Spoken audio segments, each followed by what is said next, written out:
the gospel. Most importantly, I just can't, above all, thank you for the gospel. Thank you for the inheritance. A little chilly out here, just getting started, and thought I'd come on here and we'll talk about it. A little bit of a long night, kind of up and down, with a lot of thought. My eyes are killing me today. A lot in prayer, and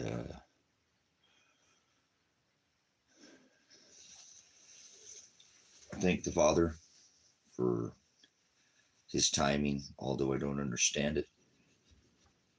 You know, got to remember that He does all things after His own counsel and for His own pleasure. So, and my eyes have been burning all morning. Still got fires out here, but it's not smoky. But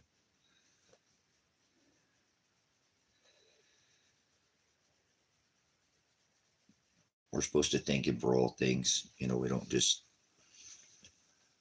thank Him for just the good things. We're supposed to thank Him for the bad things too, and the bad things happen in our life, and people forget about that. They forget that we're supposed to thank Him for all things. So let's thank Him for tacos. You know, it's Taco Tuesday. Let's talk about it. So, what's on your radar? What's going on? What do you see? Do you have eyes to see? Did He remove the scales from your eyes? You see what's really going on here? Pretty breakneck speed. Are we in World War III yet? Do you think we're in World War III at this time? So let's talk about it. You can interrupt the whole chat with the word tacos. I've done it for a long time. Figured that out. I don't know, what is that? Web TV. Remember, you used to be able to have the keyboard, sit down in your house and chat, you know, from your home, whatever. You didn't have to have a computer, but, you know, kind of the chat. That's one of the first places I remember chat like we're in now was on Web TV. And even back then, I could do a showstopper by putting the word tacos, you know, in the chat. Tacos. And that was it. Everybody stopped talking about taco bout and everything. Let's talk about it. So but anyways, Tuesday, third day of the week, right?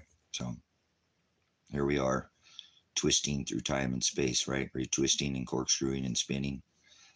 Quite the reality they've got going here for a lot of people. Live in a very false paradigm. They only see the lame stream media, you know, whatever they put out.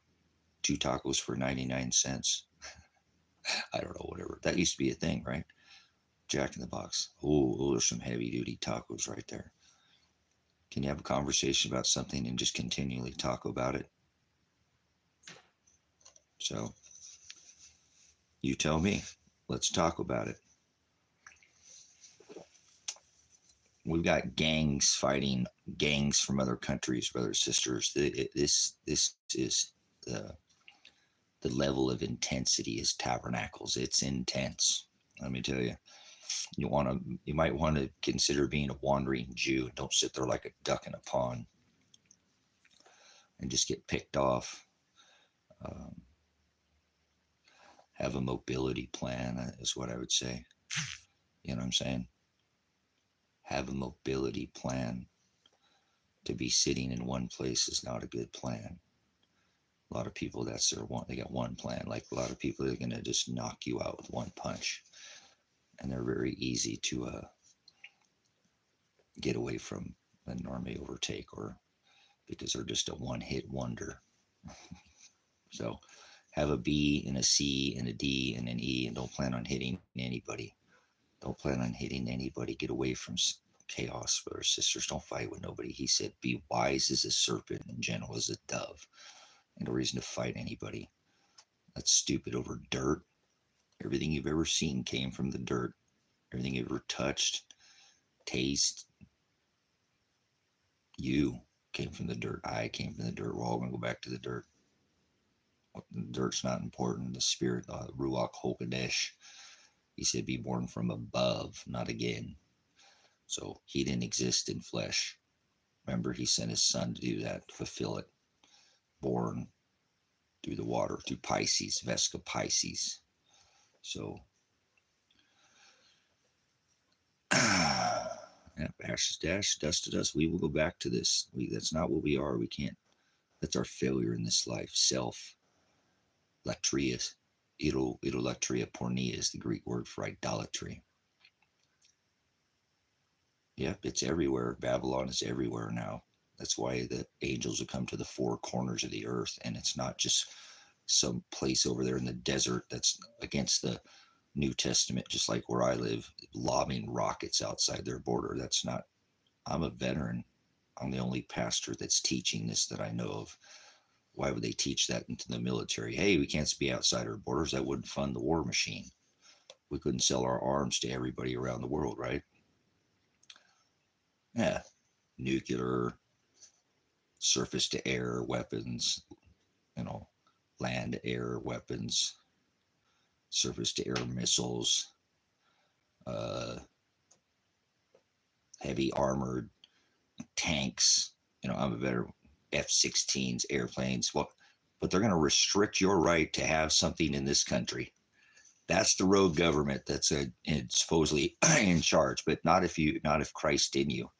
See, you can't serve two masters. You can't serve Mammon and God at the same time. Mammon is flesh. Mammon is dirt. Just the same thing you hear man, think dirt. Dirt. I can't serve the dirt. God doesn't want us to love dirt. He wants us to love him. That's the word agape. You'll find that in the book of 2 John and 6, and it's the highest form of love for the Father. And that's do what you're told. Walk in his commandments. And he commands you to take up your cross daily and deny your idolatria, self, pornea. The Greek word idolatria is idolatry. That is to serve your eyes. Remember, dirt, you can see it, it's dirt. If you can see it, it's dirt. Christ in you. He's not in the sky. He wants you to meet him in the sky. He tells you to carry a cross daily, and he didn't carry a cross. Does anybody want to hang you from a tree? Cursed he who hangeth from the tree. Book of Acts, when they took him down from a tree. Don't you want to put holes in you? He said, conform to my image. Who shall ever come after me? Let them deny themselves, take up your cross daily, and follow after me. Do what he did. Does anybody want to rip your beard out of your face? So never let these people go rogue on you. You're going to be serving them, or you're not going to worry about the flesh no matter what happens to you. Because you judge that, you'll be judged. You'll be judged by the law that you go by. If you go by some corporate Wizard of Oz law, follow the yellow brick road. You're straw man. Right. Your capital letter credit card issued by the blood contract between your parents and the doctor that day. Man, people don't know what's going on. It's called a corporation. This is not a constitutional republic anymore. Remember, there used to be rights. There was Constitution, Declaration of Independence, and the Bill of Rights, protected by, I don't care if you believe in God or not, one nation under God. On the back of the dollar, it says, in God we trust.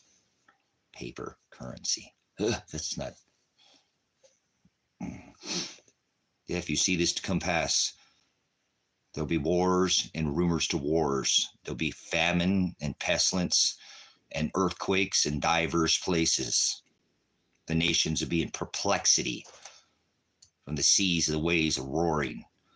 This is not the end, brothers and sisters, but the beginning of sorrows, pains, like a woman in travail, an intensification. It's like wandering Jews in the desert, baby. It's tabernacles. It's intense. It's going to intensify.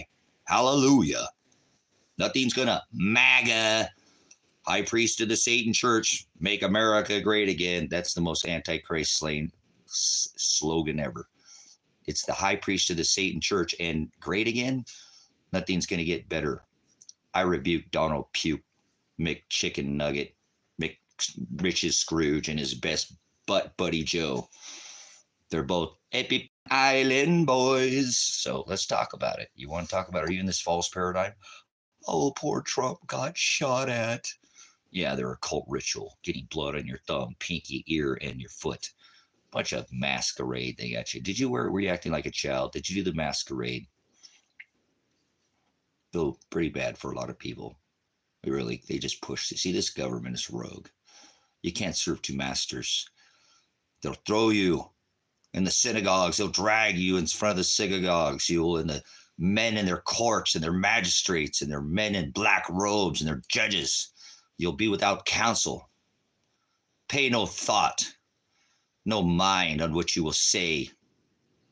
Though you walk through the valley of the shadow of death, you shall not want. Fear no evil, for the Lord are with you. He will tell you what to say. Hallelujah. That's where we're at, brothers and sisters. You ain't willing to give up this flesh, no matter what. They threw him in prison. Then you want to stick you? Oh, they did, huh? Ugh. Did you get the sticker? Poor people. Just needed a little discernment. A virus is not alive. That's all you had to do is research. Is a virus a living organism? Nope. It's just an autoimmune response. It's just part of our body. Nobody's ever studying nutrition. Those filthy, filthy snakes up a pole, stick doctors. Filthy, isn't it? They knew the whole time. I'm a veteran. I know about masking my face and my eyes and my ears and my nose. That wasn't no proper decontamination procedures. Remember the old needle boxes? What about these? Oh, we're all going to die mask. Masquerade that they formed, a cult ritual again. They keep doing this 9/11. Remember Mr. Badman Orange, the man responsible for dropping three buildings with 2 airplanes? How do you do that? Well, you build them in 1973 to be dropped, and then you use Tesla technology that Uncle John had to take the backbone out, and then you pop. You use the verbal voodoo on them, and then they see the techniques. It's technical free fall. Yes, breakneck speed. Yes, pyro, thermite. Now we've got a word salad going. Verbal voodoo. Yes, and then they get to play with their little toys. Do me, baby. 3 steel buildings with 2 airplanes. Did you see Tupac on stage? Kind of that same little silly, reindeer. How long do you think it took to plan that deal out? Because they're still touching kids in airports to this day. And my PTS drives me crazy. I'm glad I don't know Old Testament, because I would go old school on them. I would. Not any person I ever see touch a child, I'd take their head off. Off with their head, boys. They'll never do that again. They won't say it, or even, they don't need hands anymore. Don't worry about it. Yeah, still touching kids. So how many years do you think it took to plan that whole blind 11? 3 steel buildings with 2 airplanes to drop it into a 1 Nimrod Tower, Freedom Tower, signed by a vomit at the top. WWW, va, va, va. And a cult ritual performed on the masses. And still to this day, they're got their head up there. You know what? He did 100%. There's no doubt. He has I just told you, giving you all the evidence. Tesla technology. You don't know anything about that building. Nothing. Nobody can even touch me on this subject. I've read through all of the reports that they put out. It's bull. The Pentagon. Everybody forgets about the Pentagon. So he has they did it. He's the transgender God tower that his house is decorated as what they created. 3 into 1. Get it? 3 buildings, hoof, horn, and breast. 3 into 1. Transgender. Now it's a 3 triangles. Look at the structure of the building. It's 3 triangles up with 3 triangles down, making the 1 phallic. Just like his house is decorated with. He is solely the dancing Israelis at the bottom of the tower.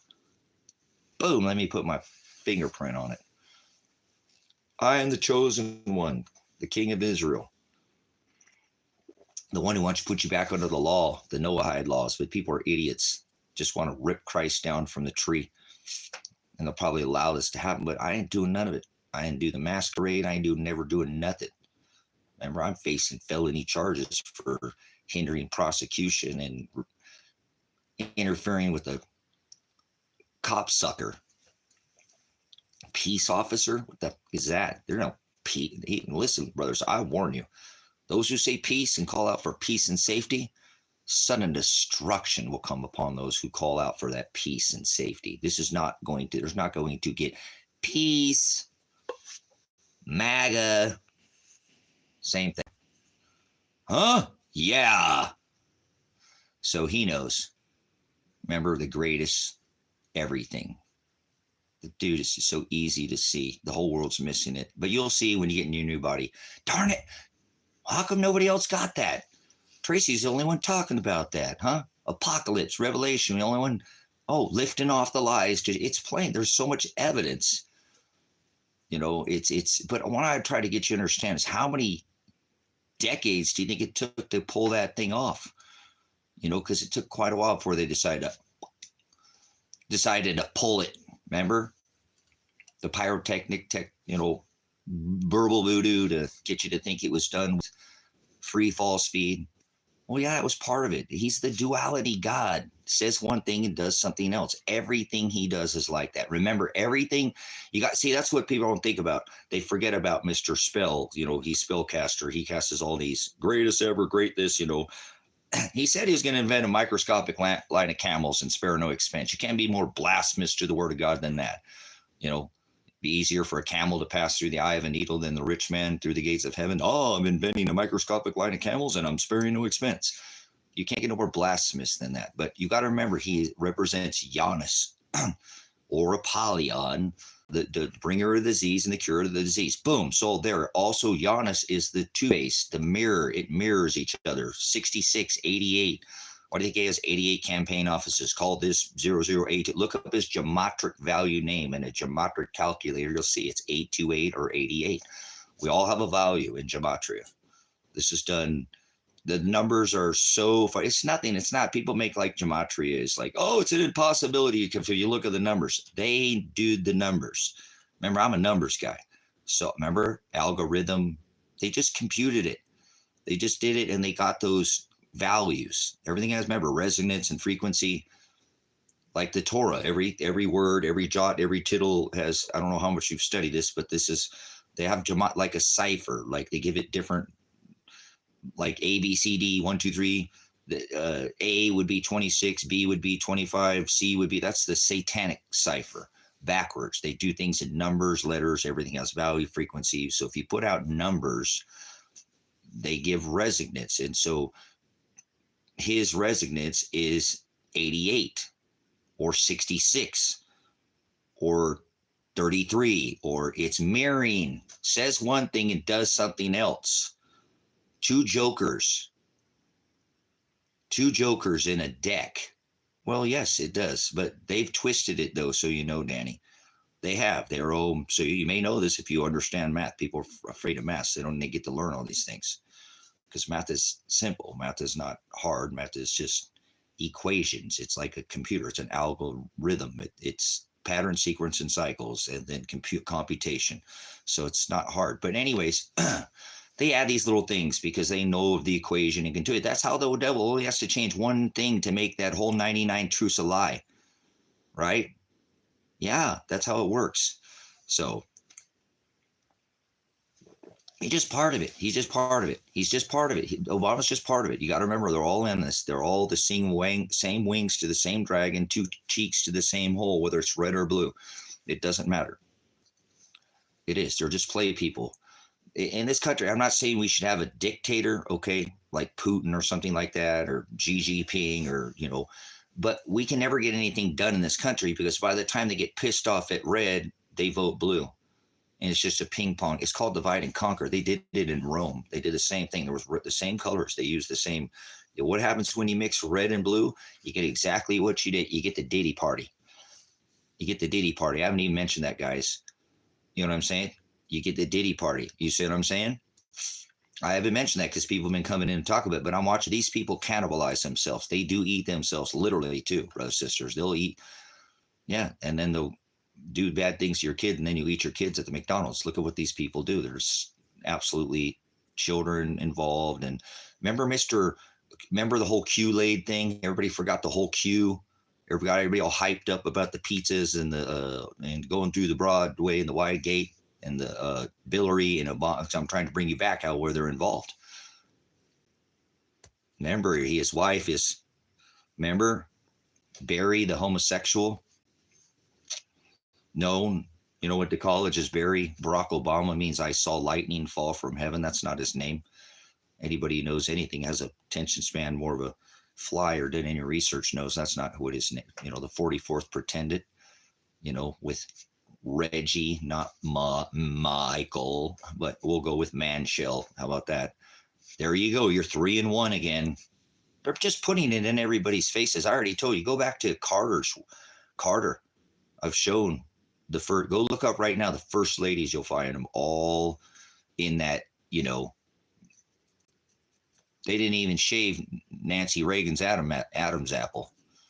They didn't. You can find pictures, I think, just poking out. Women don't have Adam's apples. So it's been going on since Ronald Reagan. I told you it's been going on before. You guys think it's just the last president. It's the current one too, so you know. Oh, not this one. I don't know. Yeah, no, I don't think so. This one is weird. They'll make little exceptions. I told you, they'll put 99 truths in one lie. Well, that's what it is. That's what they're doing. That's what this country is founded on. Why do you think they did Blind 11? George Washington, let's get back to the lesson, was a 33-degree Mason. 33 is a mirror number. That is what Thump is. He's Bad Man Orange. He's a mirror. He's a Gemini, like the Geminis. He's a Gemini. Why do you think he pardoned? He didn't pardon anybody from J6. He pardoned who? Lil Wayne, a Gemini. Geometric Gemini. Numerical Gemini. Say one thing, do something else. There's two jokers in a deck of cards, right? That card is Joker's Wild, correct? What does it do? It trumps the other cards. People don't get this. They don't have the, remember? They just listen to the lamestream media. They don't study. And a lot of them just have jobs, get jabs, and just go on with life, right? Have credit cards and I'm a plastic man. That's not what he said. He said classic. But anyways, you're breathing plastic. Got a lot of plastic in you. But anyways, oil. It's oil. It's all about oil, brothers and sisters. Remember, that's what it was about. Osama. They call me the scapegoat bin Laden. Brothers, sisters, he was an operative, CIA operative trained. That is not, remember Mr. Barry threw him in the ocean? Oh, he tried to put the final, involved in bed with Thump. They're all on the same thing. See, if we had a dictator in our, in our country, we could get something probably done. But they do this thing in the masses, and then they just run the show from the tip top, and it's all centralized now by, this is not a country. There's no more America. Okay. You're fooling yourself. America's already been taken over. They're just waiting for the final last. They've already flooded a whole different class of society people and have through.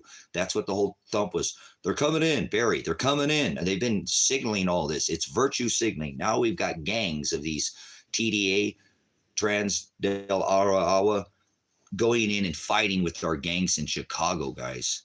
You know what I'm saying? This is incredible, brothers and sisters. They're doing this all by this book, okay? It's all going by the script. See this? See this? This is what's happening. They're doing this by, it says, as is above, so is below. They're doing it by this. And they're doing it by those celestial markers that I keep telling you about that nobody has any idea of what's going on. They do it all by this book. You don't see it, but they put it in the halftime shows, television, everything has value, I told you. So you got to remember, yes, Storm, thank you. Finally, somebody who gets it. Yes, they will. Yes, they will. No, Mr. Boss Man, I'm not wearing that masquerade, and I'm getting my paycheck, right? And I've just decided we'll do it in cash, right? The heck with all this stuff right now, and we're just not going to have the confusion, right? So come up, pick up with cash. You figure out if you want to do your stupid, remember, I don't pay taxes, but whatever, the Social Security, all that other stuff, right? Mr. Smith's coming with me to make sure I get that paycheck during this vidco, right? This roll up your sleever, Operation Warp Speed, gene therapy. Yeah, See this guy right here, Mr. Smith and Mr. Wessons, to come sure, because I always like declare two witnesses, right, boss? Who stood up for this thing? And I'm not saying, but it said, nah, boss, I'm getting my paycheck, Mr. Smith and Mr. Weston. And if I have to have another buddy, Mr. Ruger will come with me too, okay? He'll be in the truck waiting, just in case these Mr. Smith and West have any problems. Okay, boss, check. I'm getting it, right? No problems. We're not going to do this stupid VidCo or not deck this government. I'm just stand up for your rights, you know. First ballots, then bullets, brothers and sisters. So I'm not condoning anybody. I already told you I teach 100% opposite. So funny in the police reports. If you back me in a corner, I'll strike. That's what they're saying to me. Oh, I love this, guys. They said on the I looked through just a little bit of their right of discovery. They don't have much, but it says an anonymous tip to YouTube. They put those stupid idiots put the word YouTube in their police report. Now they're going to have to go through the hundreds and hundreds of hours that was live streamed from here. Me going, just want communication. Don't bring no men's with guns here. I ain't trying to fight. I ain't trying to do none of that. You're crazy. I'll keep doing this peacefully till I die. No, oh, he's gonna die for the cause, and if you back him in the corner, he'll strike. Anonymous YouTube. So I put it down. Like I don't need to see anymore. Whatever. I talked to the attorney yesterday. Finally, two guys for any of my regulars are in here. Finally, whatever. Got some. He's a public pretender. I let him know that I'll fire you if you don't do what I tell you. You work for me, just like I tell the cops, just like I told the judge. And you kept me in here illegally 7 days illegally. Proof there's targeting and proof you're corrupt from the top down. Judges go to jail. District attorneys go to jail. For standing up against the law. Because I took custody of my son, accosted and warranted and called this state or Lane County and said, if you try to put my son in a rape cage, I'll arrest his body. I have more authority than you. I don't care who you are. I'm a pastor. And I have record of all he's done, everything he was supposed to do. You just don't want to look at it. You want to throw it into the courts. So no, you're not going to. I'll arrest his body. And unfortunately, he brought his wife with him. And unbeknown to me, that's not it didn't matter. I don't hear, I got to surrender myself. Oh, come out here. You can turn yourself in. Okay. He got here. I don't hear surrender. I'm a veteran. We're not doing that. This is about standing up for the system, Elijah. You know that. There's other people like you that are getting screwed by the system. So we're going to get this taken care of. We'll go live and we'll try to get some help. They said an anonymous caller. We have hundreds of calls. I asked Lady in Red yesterday. She probably said there were thousands of calls made to this county and the other county. And they're going to pick out cherry pick one phone call. And they never called me. This is insane, but I know it's God's working here. No, we're not Satan. Only Satanists celebrate birthday. Richard, Dick. Okay, Nimrod, get out of here. We don't celebrate birthdays, troll. You know that. We don't celebrate birthdays. Satanists, only Satanists celebrate birth. If you ever met a Satanist in your life, anybody you know who celebrates a birthday is a Satanist. Anybody who supports it's not a disciple of Christ. So I rebuke your unclean truth. Get out of here, swine. I don't cast my pearls in the mud. Be gone with you. You guys celebrate birth, please leave. Birthdays are only, look in scripture, there's only 2 in all, and you can look through all of it. So there you go. See him? Trolls. Look at that. Mr. Space Farce. Are you corkscrewing and spinning? You're not going to throw her to corkscrew and spin anybody in here. We're just going to take you out. Here, let me do a moderating here. So let's see. We're not joking. If you want to know what a Satanist is, you find anybody who celebrates Mother's Day or Father's Day or Labor Day. What else? Do you celebrate Veterans Day? You're a Satanist. Do you celebrate anything? You're a Satanist. So we're going to do some moderate in here. Don't type in capital letters either, or you will be removed. That's left only for moderators. So definitely don't type in capital letters, all caps. We only leave that for moderators so they can, we do study lessons in here. This is a classroom. Normally we're just having a little morning talk about it. But we still learn, and iron sharpens iron. Once again, I don't cast my pearls in the mud.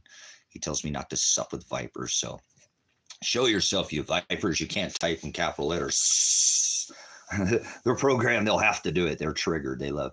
It's pretty crazy. We learn off trolls. And like I said earlier, web TV was the first thing, chat that I can kind of remember. And it's pretty amazing how you have to stand before a man or a woman and get them to open up. If you can get them to be open up, and be honest with you. And it takes about 5 minutes if you shut up and listen to them, which is not easy for myself to always do. But if I do, I can stand there and let them talk. I mean, you can add a yes or a no, but just let them talk. And then in about 5 minutes, you'll know what's on their heart. You can see, I mean, you could really see it. But in here, it's programmed. There's no 5 minutes. You don't have to. They straight come dark, evil. It's pretty, God bless all Jesus folk. Just be good and love.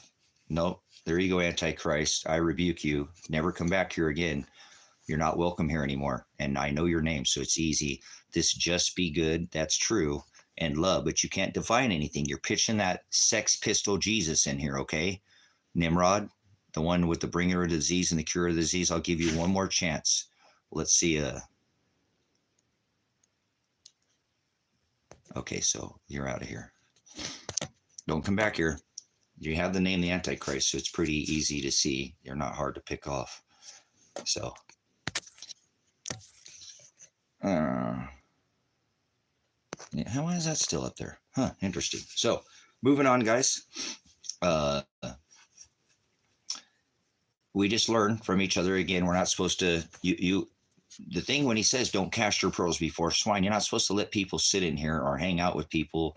They're just going to, and it's all right. He'll give them a hearing ear and a seeing eye, but he'll blind them so they can't see. So I'm not worried, but I don't sup. He says don't sup. So we're in here, eating of the meat and drinking of the milk. And, so you're not supposed to do that in front of other people. If they don't come in and they're not producing fruit, we get them out of here. We'll cast their unclean truths out of the church. We're having church in here. So we don't, not, it's a classroom, it's a learn, but he says where there are 2 or 3 gathered in my Shem, my Agape, we're studying the word. They'll all be in their midst. So we're not going to let swine sit in here and just sup with us. So that's why we do it. That's why we have moderators. You know what I'm saying? So anyways,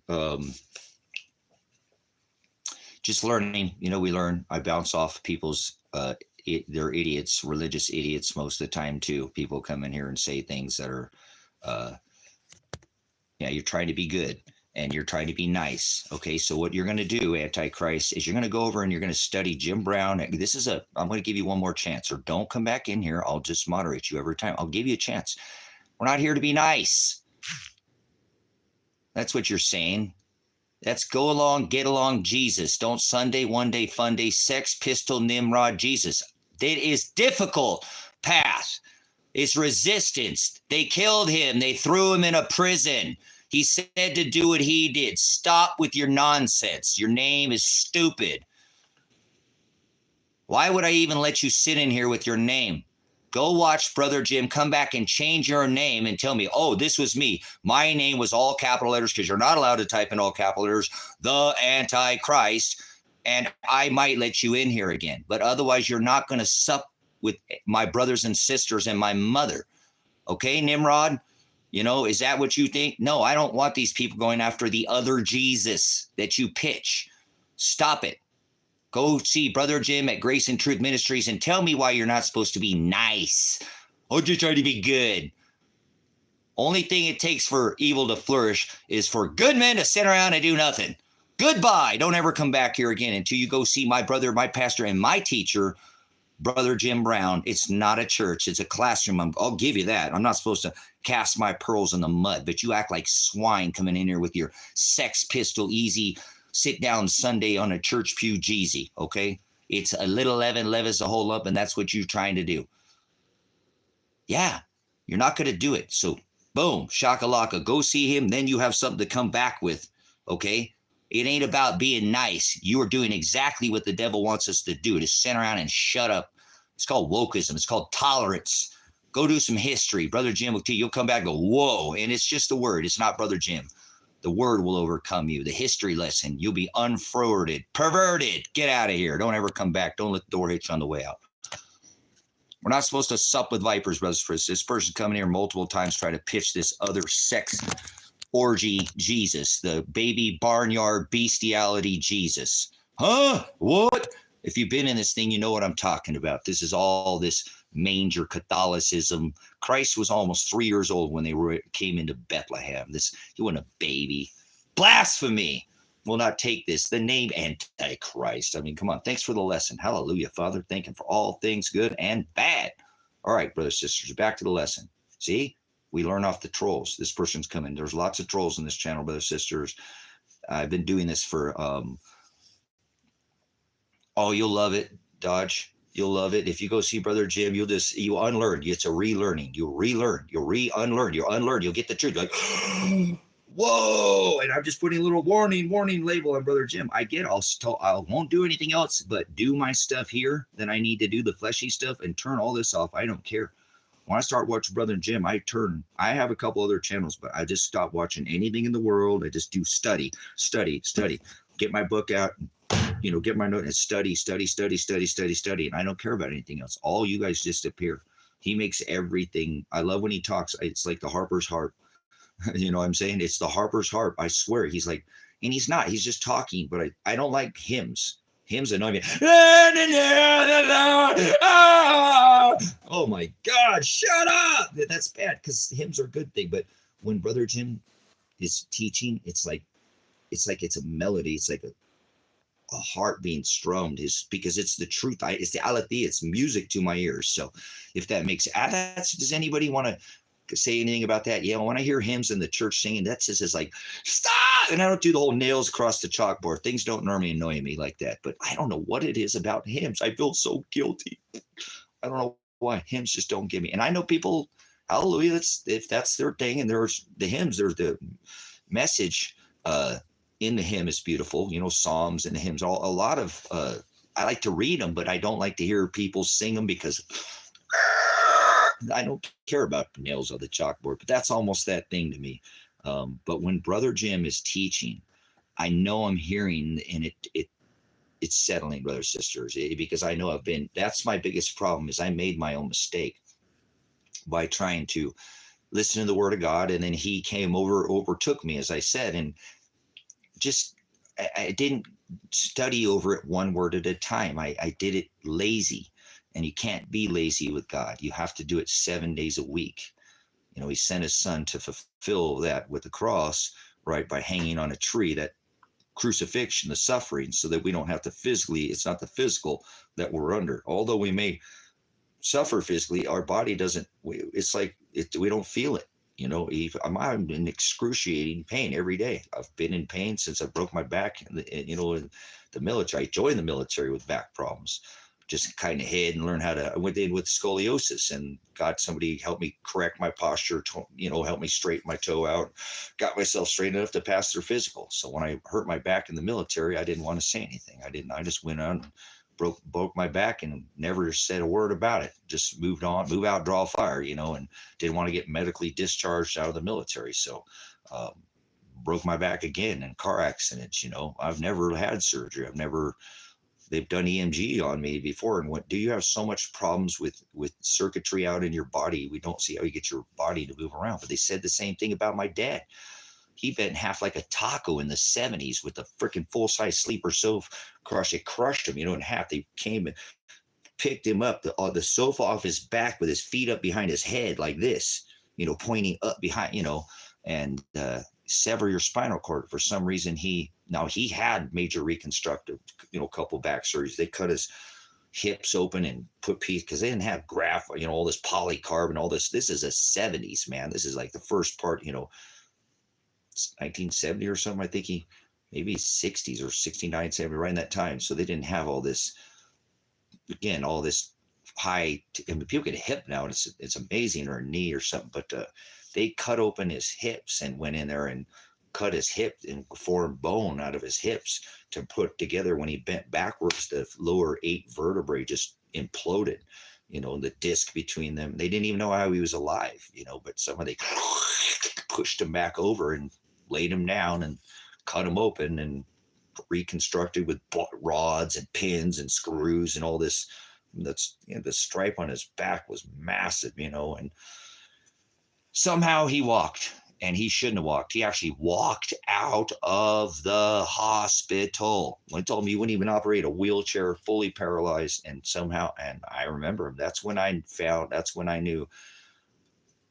I thought of so much about dying and death and all these things. And I think that's just God was preparing me, because it wasn't long after I didn't, my father didn't, I only got to be with, not my father, my dad. My father's in heaven.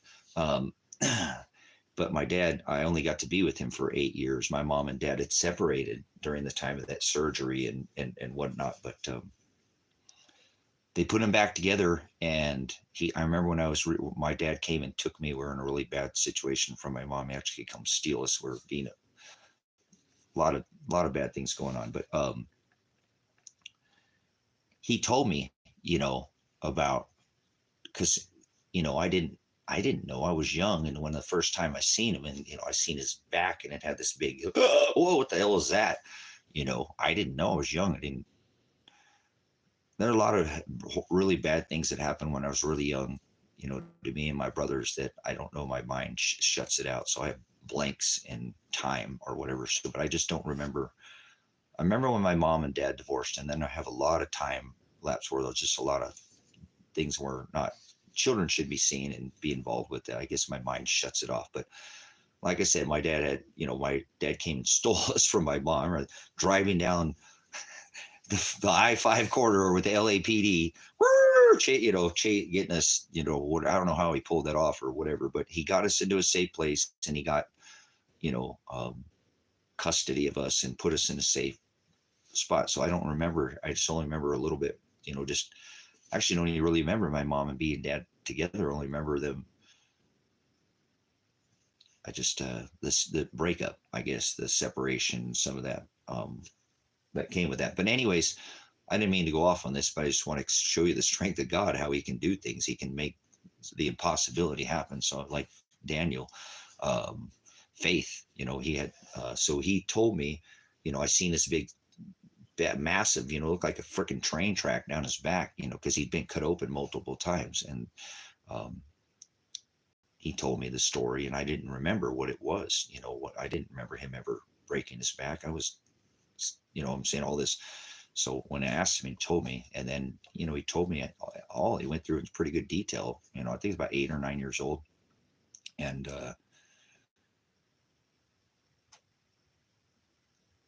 he told me about having, not be able to walk, and how they done all this backstairs. Then he said that he said he just talked to God. He said he didn't pray or he didn't ask anything, he just said he talked to God. And he said, because we didn't go to church, and although again, I told you, we were pagans. We were full blown celebrating all the holidays, doing all this. But people didn't know back in the 70s. They could have, if they'd have been in the Word. Jeremiah, I've said that, I wish my father would have read the book of Jeremiah. Maybe there would have been something that day, but it was all meant to be. I know it. I want to get in the way of God's will. That's what he wanted to happen. That's what I want to happen. That's why I teach you to pray for, and here is for his will. So he said that he talked to God, and he, this is in the 70s, guys. We were very young, imagine that time. I think I was 6 or 7, or about this time he was having the surgery, about 7, I think. No, I think it was even younger when he had this surgery. So we had 3 very young boys. Again, him and my mom, it split up over something, I guess, with the surgery. I don't even still to this day know how that went down, other than obviously there was something going on there. Well, I can tell you that my dad, if he said something, he did it. I don't care. Nothing interfered with my dad saying, I don't care, come hell or high water. He would do it. If he spoke something, that's how he taught us, all of us 3, he called his boys, was that if you keep your word, you don't say something, you don't tell somebody you're going to not do something or don't do it. And then he taught us, hey, you don't do anything half-aid, because you have my last name. So don't be going on and giving me a bad name. I'll take you out of this world. He always threatened us with death. It was great. I'll take you out of this world. I don't care. I brought you in this world. I'll take you out. You know, don't you sit there and go and do something. Just don't do it. If you're going to do it half-assed, don't even do it. Just walk away from it rather than try to put some effort and say you did it. Don't give me a bad name. So I was just raised very strict. He's a very strict man. But also gave us all the rope too, which was a beautiful thing. He gave us both sides. My dad was a very unique man. And well, like for example, we had to come home and do all our chores. We had chores 6 days a week. We had to always did dishes. We always had to vacuum. We lived in the desert. Always had to dust. Always things. There was rules. And I remember the first time we asked for allowance. That'll be a whole nother story another time. Go get your brothers. We sat there for 6 hours and went over the bills. We never asked for any money ever again. We'll just leave it at that. So, but anyways, he made sure we later in high school and stuff, we had lunch money and things like that. But bring all your friends over here. I'll make you guys a smorgasbord. You guys got a buffet. We did a couple times, come home with the whole table's just, holy crap, But anyways, again, brothers, sisters, my dad was telling me how he had talked to God and that he'd had us 3 boys and just said, Father, this is where I'm at in my life. I'm in, these boys are with their mom and, I'm never going to walk again. And I just need the strength, Father, just to keep going, cause he didn't know what to do. He said he was just very perplexed laying there, not being able to walk, thinking about us 3 boys. He was just talking to God and God gave him the strength. And he got up and walked out of there, guys. Something he should have been possibility, and he walked out of there. So some people ask me, like, how do you deal with your back? My dad was in so much pain all the time. I remember, and he'd go horseback riding with us every freaking year, guys. I mean, is Magic Mountain. He took us on the roller. He went on roller coaster stuff, things he should have never, ever done. Ever done. So some people too ask me why, because I was a single dad, a single parent. I said I had things happen to me by my mom and my son had happened. The apple don't fall far from the tree, brother, sister. If you look at my son's life, it's almost a spitting image of mine, but he's got it a lot worse than I ever had it.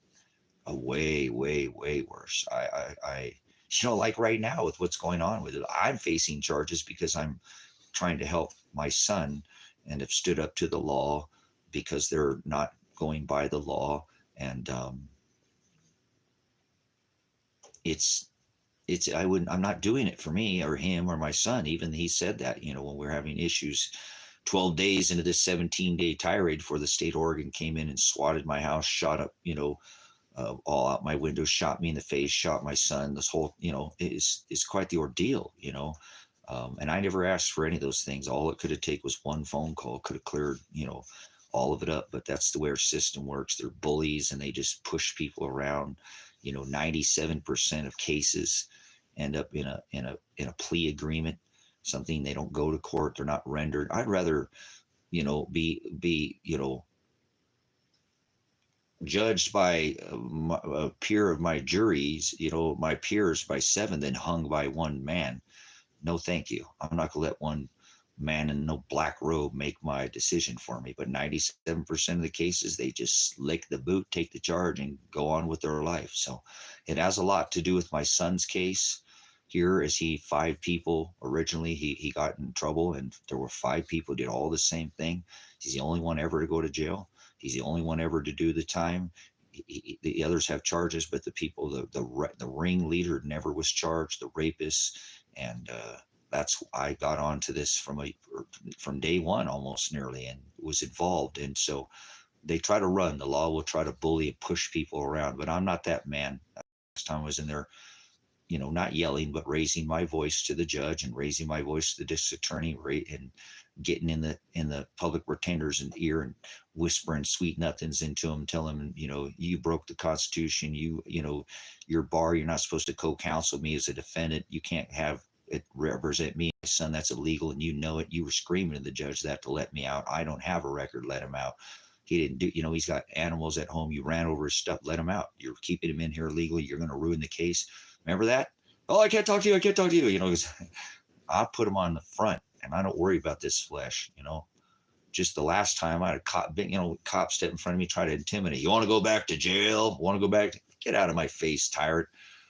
I don't contract with tyrants. I ain't commit no crime. If I committed a crime, you can talk with me. Don't talk to me. Otherwise, leave me alone. I'll audit you. And I'll fill out a freedom of information, a FOIA request, freedom of information request act on you. And I'll audit all your disciplinary acts. You look like you're older and you've been in, for a while, but get out of my face. If I committed a crime, that's fine. Don't sit there and try to suppress my First Amendment. You can't tell me what to say in that courtroom. You're a tyrant. Get out of my face, tyrant. Yeah, if I committed a crime over there just by asking to speak with the district attorney, why I was told downstairs I could and let him get back. So now they say I can't, and I'm told that they're tyrants and criminals for protecting it. That's not criminal. I didn't commit any criminal behavior. That's my freedom of speech, and you're trying to suppress mine. So get out of my face. And then he stepped back away from the door. But they've tried to bully me here, and I'm in a town where they're known for doing this. They're known for shooting people out here. This is not some easy town. This is that town that you've ever heard of that you can just put ship on the end of it, that F around and find out kind of town. That's not that town. It's that F around and find out kind of town shit. We ain't no town out here. We ain't incorporated. You go down the wrong driveway, you will get shot out here. Yes, you will. People protect their space. This is one of the last few places in this country where people are not going to tolerate, and so they just come out here to be left alone. They won't stand up to the law. They just get left alone.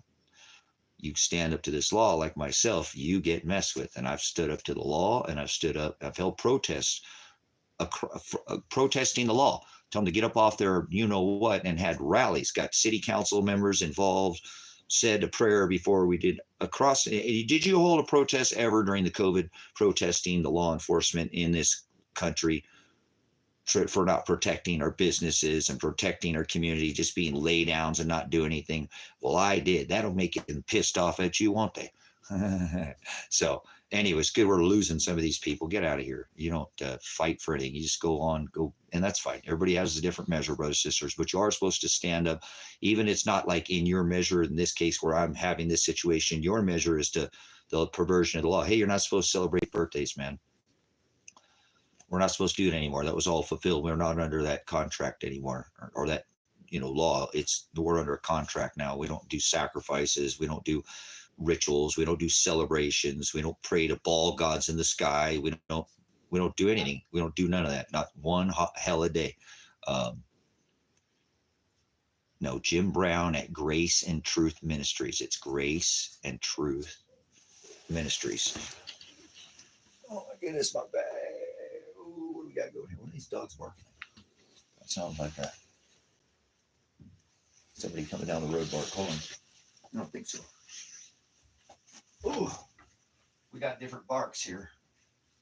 What bark was that? What bark was that?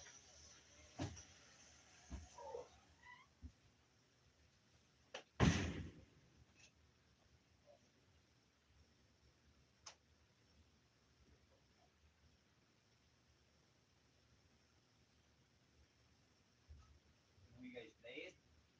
You guys are probably just playing.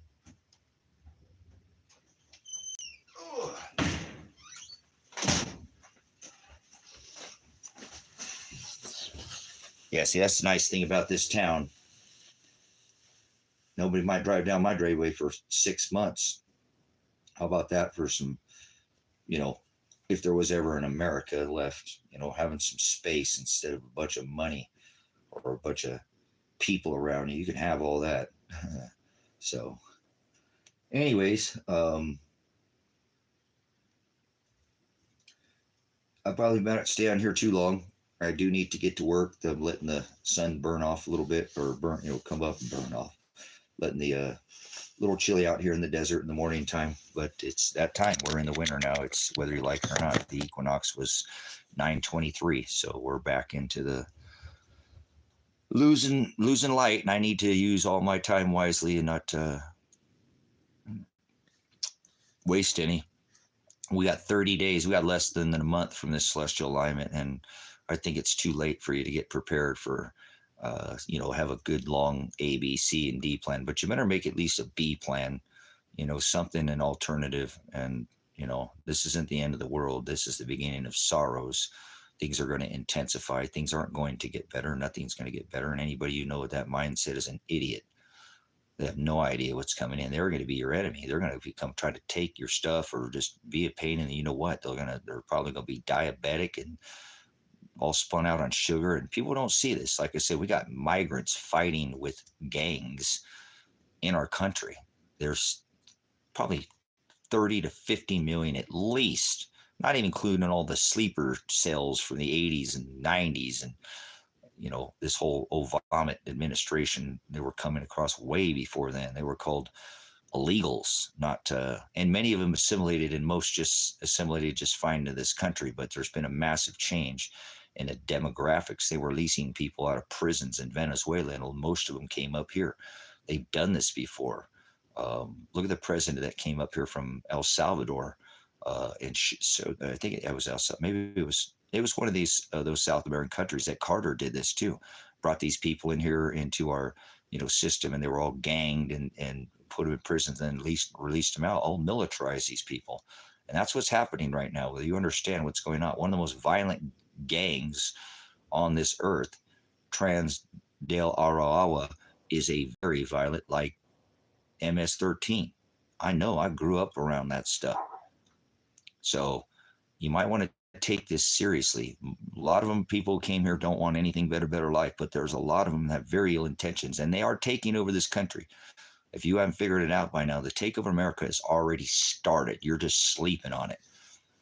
Yeah, they're taking in, and even like there's 6 or 8, maybe 10 states that they're already taking over apartment complexes. They're even charging rent. They're doing their whole new thing. This ain't America anymore.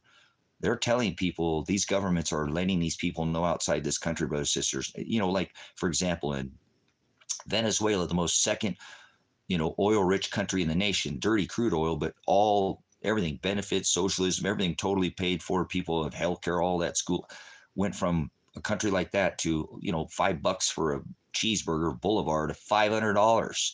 And so there was 29 million people in Venezuela, and 7 million of them left. Where do you think they went?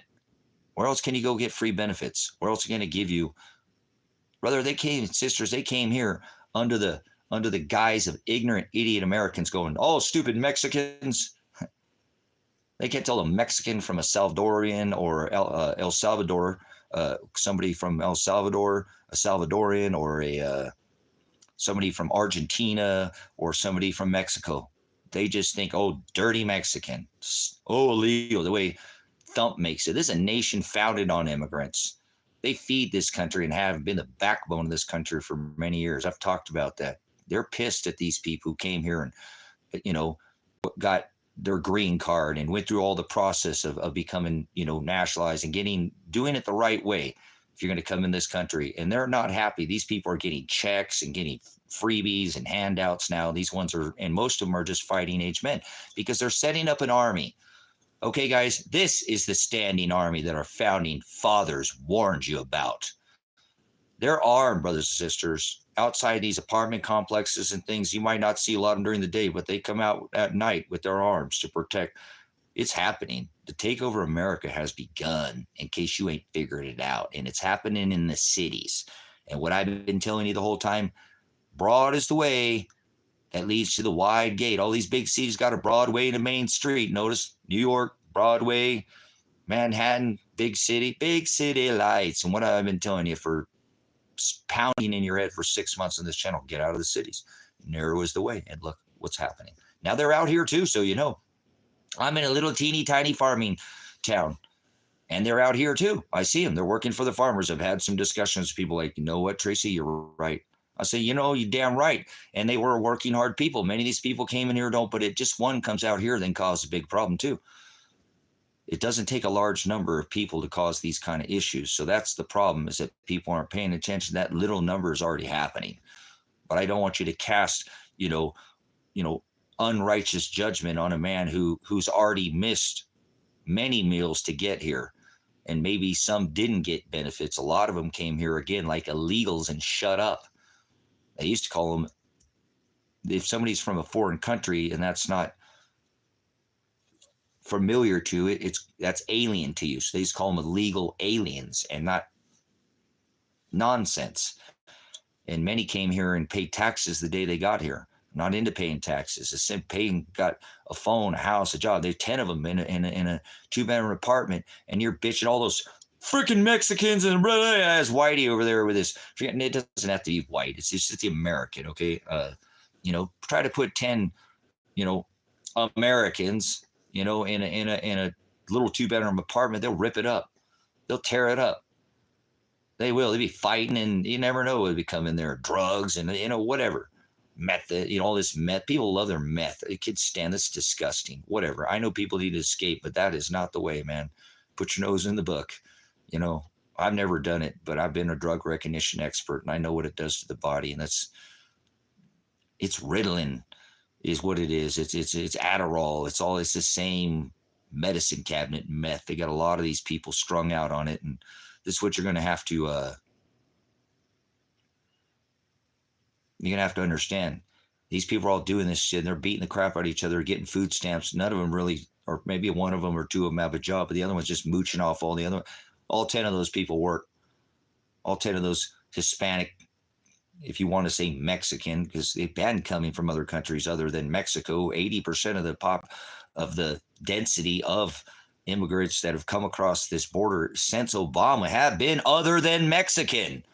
There's not Mexicans coming across the border anymore, brothers and sisters. They're coming from China, and they're coming from Venezuela, and they're coming from El Salvador. They're coming from all over. And but they're not Mexicans, so I cannot stand the idiocracy. People, dirty Mexican, dirty. Look at how you dress. It ain't about vanity, but they all dress nice. They try to wear nice clothes. They work hard.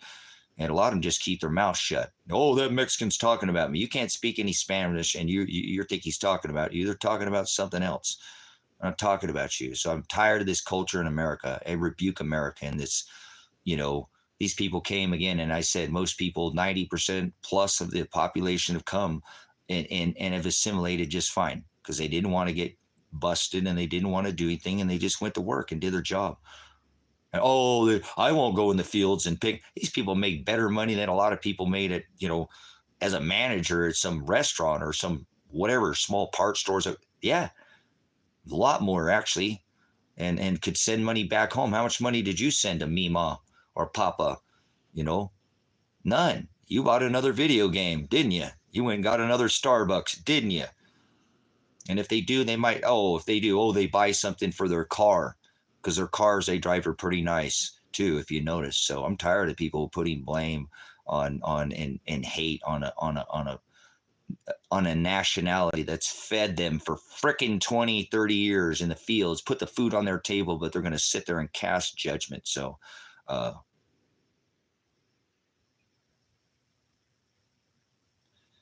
yeah, bro, but you got your point. Your 5 fingers at the owners. The owners are what? All poly meaning many, tick meaning bloodsuckers are part of the 7-headed. Yeah, politics are definitely part of their game. I already said that, so I was already told it's red team, blue team. It's the all 7 wings to the same dragon, 2 cheeks to the same hole. They love their rituals. Their va va va 666 rituals. So anyways, brothers and sisters, I do want to tell you that many of these people are good people that have come in across this border and they have no intentions on doing anything to anybody here, but just trying to have a better life because our militaries, and I know I'm a veteran, we go destroy countries and steal central banks, inflate their currencies and steal their resources. That's America. I know. I'm a tyrant veteran, so you're not going to change my mind on what we do. I know exactly how it's done. Co-op, it's ridiculous. So we are the nightmare, but people, I've always didn't understand that, why would they come here if this is the nation but this was the nation, you know what I'm saying? You can't accept Jesus. I rebuke you. You can't, or not rebuke you. I rebuke, you can't accept Christ. So that's a blasphemy to the word of God. So anyways, brothers and sisters, please be careful about passing judgment against people unrighteously. You can pass judgment, but not unrighteously. You're not supposed to condemn. So please be careful. Again, I told you these people are out here, and I've talked with these people, and they said, yeah, they see them working for the farms, and they're hardworking, and you know what I'm saying? This is it's happening. So whether you like it or not, thanks for coming in, Dean. Good to see you again over there on the other side of the drink, where Dean can testify that he don't live in no European nation that was Catholic, we'll say Christian, but it was Catholicism over there predominantly in the European nations. It's not. It's a Muslim nation now. There are no-go zones in Europe. There are no-go zones in Europe, brothers and sisters, where the cops will not go. I said, in Colorado, the city council woman helped that old lady because the Transdelawa was throwing people out of these apartment complexes. This lady in Colorado got involved, met her there at her house. The law enforcement showed up. The police showed up. Cop suckers showed up and helped this lady get her stuff out of the house. Before she could even have her stuff out, they were moving in. What the hell are the cops doing? They're not getting the gang members out of there. Oh, we can't get involved. It's a civil matter. These people are now charging rent for that same building, brother, sister, same apartment. This is insane. Yes, 100% right. I've left Germany after 40 years. Thank you, guys. And so listen, Dean, they don't think it's going to happen here. See, I remember all that happening, Dean. I was paying attention back there, Syria and all these. You're over there, so all those people came over there. Well, they're doing it here through this immigrant of these people. You guys listen to Dean. Please listen to me. Now listen to what he said. Thank you, Dean, for your testimony. So people, I'm not trying to get anybody to do anything. It's just if people have a hearing here. I've always, listen, Dean will appreciate this. Dean, you might, can I just bounce off what Dean would probably be a good person to know, like if you wanted to find out what was going on in Europe, you wouldn't ask somebody, from here because they don't know, he's in that area. Just people down here don't know what's going on in Europe, just like Dean might not know what's going on here. Maybe he does, but over here, I wouldn't ask somebody from America how the freedoms of this country, if rights are. You're going to find somebody who escaped tyranny, came to this country, not from the country, and now are saying, hey, no, this is what I escaped. This is the same thing that I escaped. But it's good to have a good testimony from somebody like Dean, who just saw. He said he was in Europe for 45 years, and they've changed the demographics of the nation by creating all these wars and immigrants and flooding them in through. They were coming in by boat. I've been watching it for years. A lot of them were out of Syria. Remember all this stuff that we're involved in. Look at over there right now. They're over there Israel's lobbing freaking rounds into Lebanon. You've got all the mass migration out of Ukraine. All this, this already happening,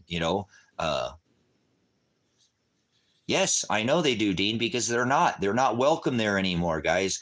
When you bring a whole different class of society, guys, in, you become the outcast, okay? And they're not friendly. Muslims are freaking Catholics without a sun god. Muslims are idiots. They believe in pedophilia. So I rebuke anybody's a Muslim. I don't hear you're infidel. That's against the New Testament. I rebuke you. You're like a Pharisee or an old law where it was eye for an eye. He fulfilled all that. There is no more eye for an eye law. So I rebuke all Muslims. They're just Christians without a sun god. That's all they are. They're Catholics without a sun god. The Quran was written by the Vatican. That's how bunch of Muslims are, how much idiocracy. But it doesn't matter, but it's just they don't know. They're like Christian idiots here in America. They just don't know. They're idiots. Idiotos, unlearned, unskilled, never taught, they just don't know. They're ignorant and idiot mean the same thing. But that doesn't matter because they've been taught, kill whitey, infidel, and they send them into a predominantly white, nation, Europe, and it's been overtaken. And people in America don't know that. Oh, they think it's Europe over there. No, it's not. Now, there are still people, they're all cultures, but this is not what the nation was. And people don't think it's going to happen here. You just heard Dean say, yeah, it's too much. I left. because they're not friendly to you or to whoever, that they're not assimilating into the population. Like I just told you that the 90% of Hispanic people who came here plus over the last 20 years assimilated just fine. But there is something else happening now. They're creating an entitlement class. They've been paying all these people, flying them in. Go see Monkey Works here on YouTube at the Monkey Lounge, and he goes over the spyglass and shows you flying them. I've covered it on this channel, flying them in here, giving them an iPhone, $1,000, Visa gift card, and a lot of this is funded by the UN. So they already did it in Europe. Dean already left, and Dean, I'm seriously thinking about leaving the U.S. It's getting more dangerous. This country's way more dangerous to live in than a lot of countries I could go to. Absolutely, I could be in a safer place. And I'm a little worried about not talking, because I don't have white, I have olive skin, and not, obviously have some kind of, not all Canaanite, Edomite bloods, we're all mixed anyways. It's been 2,600 plus, whatever, before, never mind. Listen to Dean's testimony, please. Thank you, Dean, for your testimony. He left. It's going to get like this in America, brothers and sisters, and they're not going to be able to do that, because in America, they're going to lock you down. Yes, they are. Everybody worried about Trump building that wall. The people coming in, it's once the people get here, it's a Trojan horse. They roll it up, boom, they come in, and then they let them out. The Trojan horse is in the house, brothers and sisters. For 10 years and left the work because the Muslim reached all-time position. See they don't talk about, brothers and sisters, an entitlement class. Thank you again, Dean. They're doing it here too, Dean. They're creating an entitlement class where these people don't care. You become a They're giving checks in Maine. They're giving $1,800 to $2,300 a month. You got what, a $1,200 check you had to wait how long? A month. It's already printed. It's already done. The money's already been, boop, the computer, it's already done. It's already out there. $1,800 to $2,300 a month for rent. And you're reduced after 2 years down to 30% is what you start paying. And you don't have to pay anything. You get it as a grant. You got to pay 30% now. It's done. And there's dead Americans dying in the streets of this country. Women, children, veteran, just normal, everyday people dying, and they're paying these people every freaking month. You could make with a family of 4 up to $20,000 a month in New York. In New York. They're paying them in New York, brothers, sisters. They're paying these people because they've got the National, or they've got not the National Guard. They have the Army and the Marines guarding these people, brothers and sisters. Guarding these people. Oh, you getting any armed protection from these people? No, they're protecting them. They're paying these people to get out of these places, brothers and sisters, and move to other sanctuary cities. They're paying them to leave. They're getting paid for everything. You don't understand how this is happening, but it is already happening. So I'm telling you right now, I'm done with this. There's 30 days, this alignment. The takeover of America has begun. World War III has already started. I told everybody you can find on this blog, it stopped back in 2014 when we went into Kiev and did that whole disagree. We were supposed to be over there doing some freaking, oh man, I just can't stop. Oh, the Chocolate King, Poroshenko shooting at both sides. That's where it started. It started in Ukraine. And look at what's going on now. Ukraine is lobbying and just took out the largest weapons depot deep into Russia, guys. I don't see how Russia hasn't nuked all of Europe.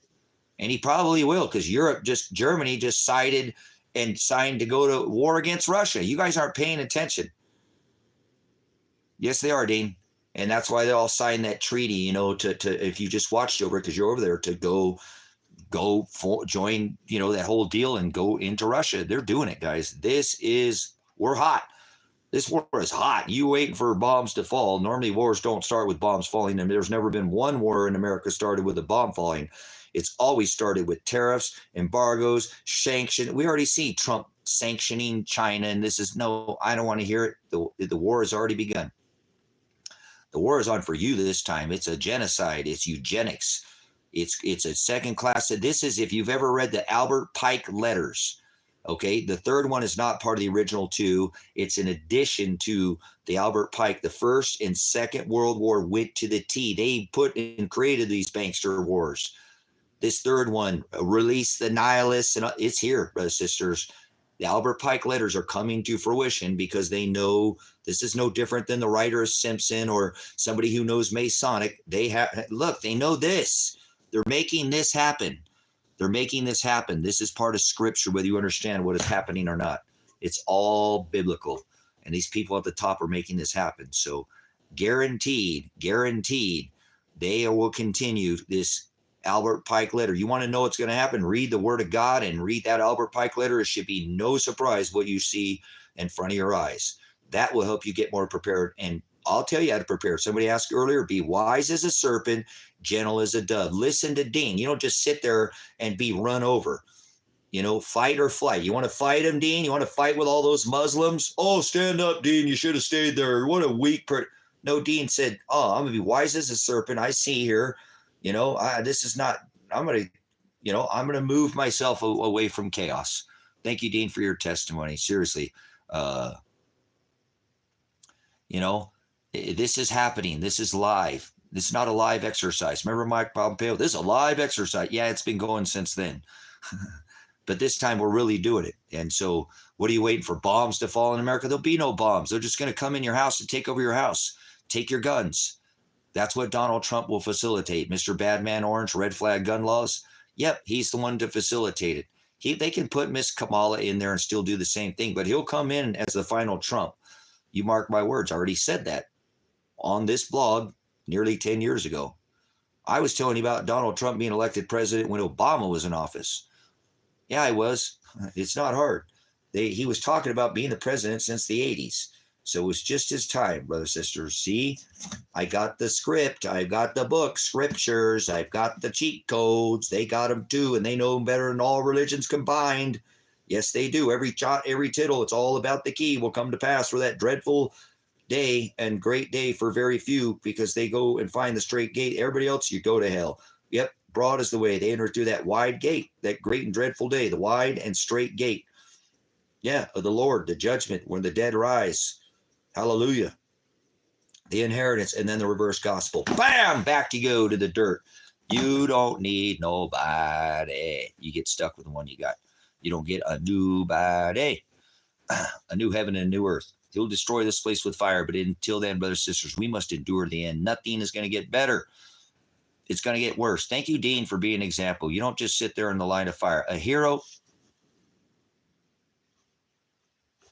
ducks. And don't take a bullet in the head. How are you going to be a hero? You got to live to fight another day to be a hero, right? Stop trying to be a hero. Get out of the way. Don't sit there and fight with anybody for dirt. Everything you've had, taste, touch, smelled, own, everything you see is dirt, and it will go back to the dirt. Stop loving dirt. Start loving his word. He will guide you. Be meek, not weak. You want to inherit the kingdom? You must be meek. Turn your cheek. Give a chance for forgiveness. All right, I forgive you. Where I want to go after, just rip all your heads off and do it. No, I'm just go stay away. I'm gonna go to the woods and start trapping and fishing and hunting again. Things I haven't done in years. Go back to the natural ways. Grow a garden. Get out of the cities. Form communities. That's how you stick it to the man. You become your own power company. Boom! Get off the grid. Be more like the Amish. Be more like the Mennonites, the Quakers. The grid went down, it'd be just another day at the farm, correct? So be like that. Be a man of less big things. You know, you can have sheep and animals, and that's not so much ownership. You don't like big buildings, and that's not impressing God. God hates the cities. You think you live in a city? I'm saying that God hates you, but I don't think God likes smart meters at all. Not one of them does. I think God approves of a smart meter. I don't think that's very smart if you're on a meter.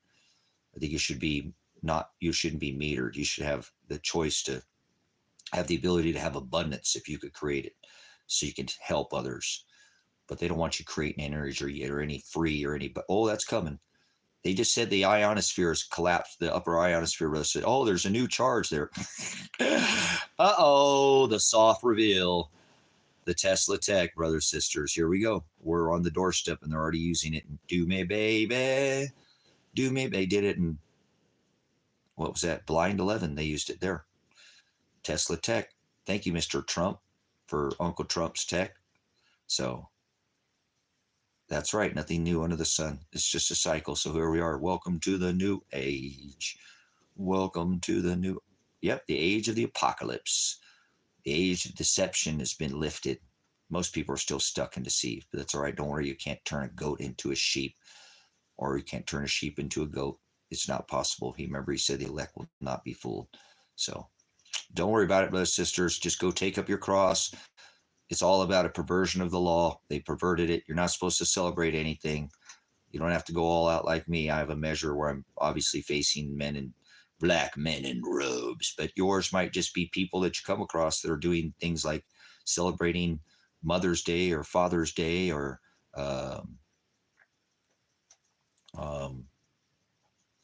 we don't celebrate the traditions of the world, and we go out and we make sure we don't just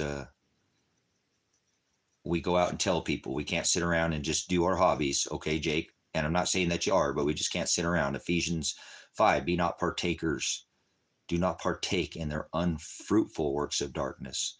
Do not hang out with people. Do not sup with them. Do not expose them. Rebuke them if they do not want to see the narrow way. Show them this is the broad way. It says that right there. Judge them with righteous judgment. 2 times. You're not turning a goat into a sheep, and let the Father condemn them. Just rebuke them and move along. So you must take up your cross. You must go out and tell people this ain't a sit around Jesus. Sit on your ass Jesus. You can't sit on a church pew Jesus. This ain't some sex pistol orgy, barnyard, bestiality Jesus. That's the most what people follow. The easy peasy, others sit down, don't do anything about it, Jeezy. And that's opposition, that's Satan. You have to take up your cross 7 days a week, and you can't set it down. So if you're not taking your cross up, you're not a disciple of Christ, you will not have your name called out in that book of the wedding feast of the lambs. It's just too bad, so sad. Sucks to be you. You can't just sit around and do nothing. So no easy Jesus in here, brothers and sisters. We rebuke the cotton candy, leaven Jesus, the sin. Just do what you want, Jesus. God loves everybody, Jesus. God only loves his bride. Most people are going to hell. Let's call lukewarm Christian is what you are. If you just sit around and just don't ask no questions. I call them lollipop Catholics, lollipop Mormons. They're lollipop religious people. They don't. It's real sweet. Remember what he said? Tastes sweet, but when it gets in our belly, right? Well, they don't know because they don't. No, they just keep sucking. Yeah, worry. Don't ask any questions. Here's another one, sucker. They don't. They're easy peasy. I believe. I sat in the church. One day a week, Jeezy. My friend saw me and I believe Jeezy. See, I bought it. It's on a shelf 20 years ago. I believe. See, I went and I accepted Christ 20 years ago. I was saved. You can't accept Christ and you can't be saved. See, they're religious idiots. Go to houses made by hands. He said he don't dwell in houses made by hands. So it's nauseating, man. It's just nauseating. It's vanity is what it is. So you have to take up your cross. Who shall ever come after me? Let them deny themselves. This is in the book of Matthew. He spoke to his apostle Matthew. Take up your cross. Deny yourself daily. Take up your cross daily and follow after me daily. Or does that sound like you just sit around and do what you want? I mean, you still have flesh to look after, but he said, be not of it. Be in it, but be not of it. Stay in the word, not of the world. So the word is him, spirit, not flesh. He doesn't possess flesh. He sent his son to do that, fulfill that. So you do not have to do that. And if you do put yourself under the flesh, you just ripped him down off the tree. He didn't carry a cross. He wasn't hung on a cross. He tells you to carry your cross. So you might want to research the word a little bit, because just sit down and think you could just believe in Jesus. Believe is not a thought in your head. That's the problem with people. That they're John 3:16 lollipop sucker Jesus is Nimrod. They worship Nimrod, Satan. 99% of religions are Satanists. You cannot celebrate anything. That was all the fulfillment of the flesh. Celebrations, sacrifices, prophecy, All the handwriting of ordinances in flesh were blotted out, so we don't keep doing the same thing. Balls in the sky, God's in the sky. Oh, I can make this sacrifice and get this. No. So I can celebrate this. No. No, no, no, no, no. Don't celebrate anything. Go out, take your cross, tell people we don't celebrate anything. Go tell your mom she's a Satanist because she celebrates Mother's Day.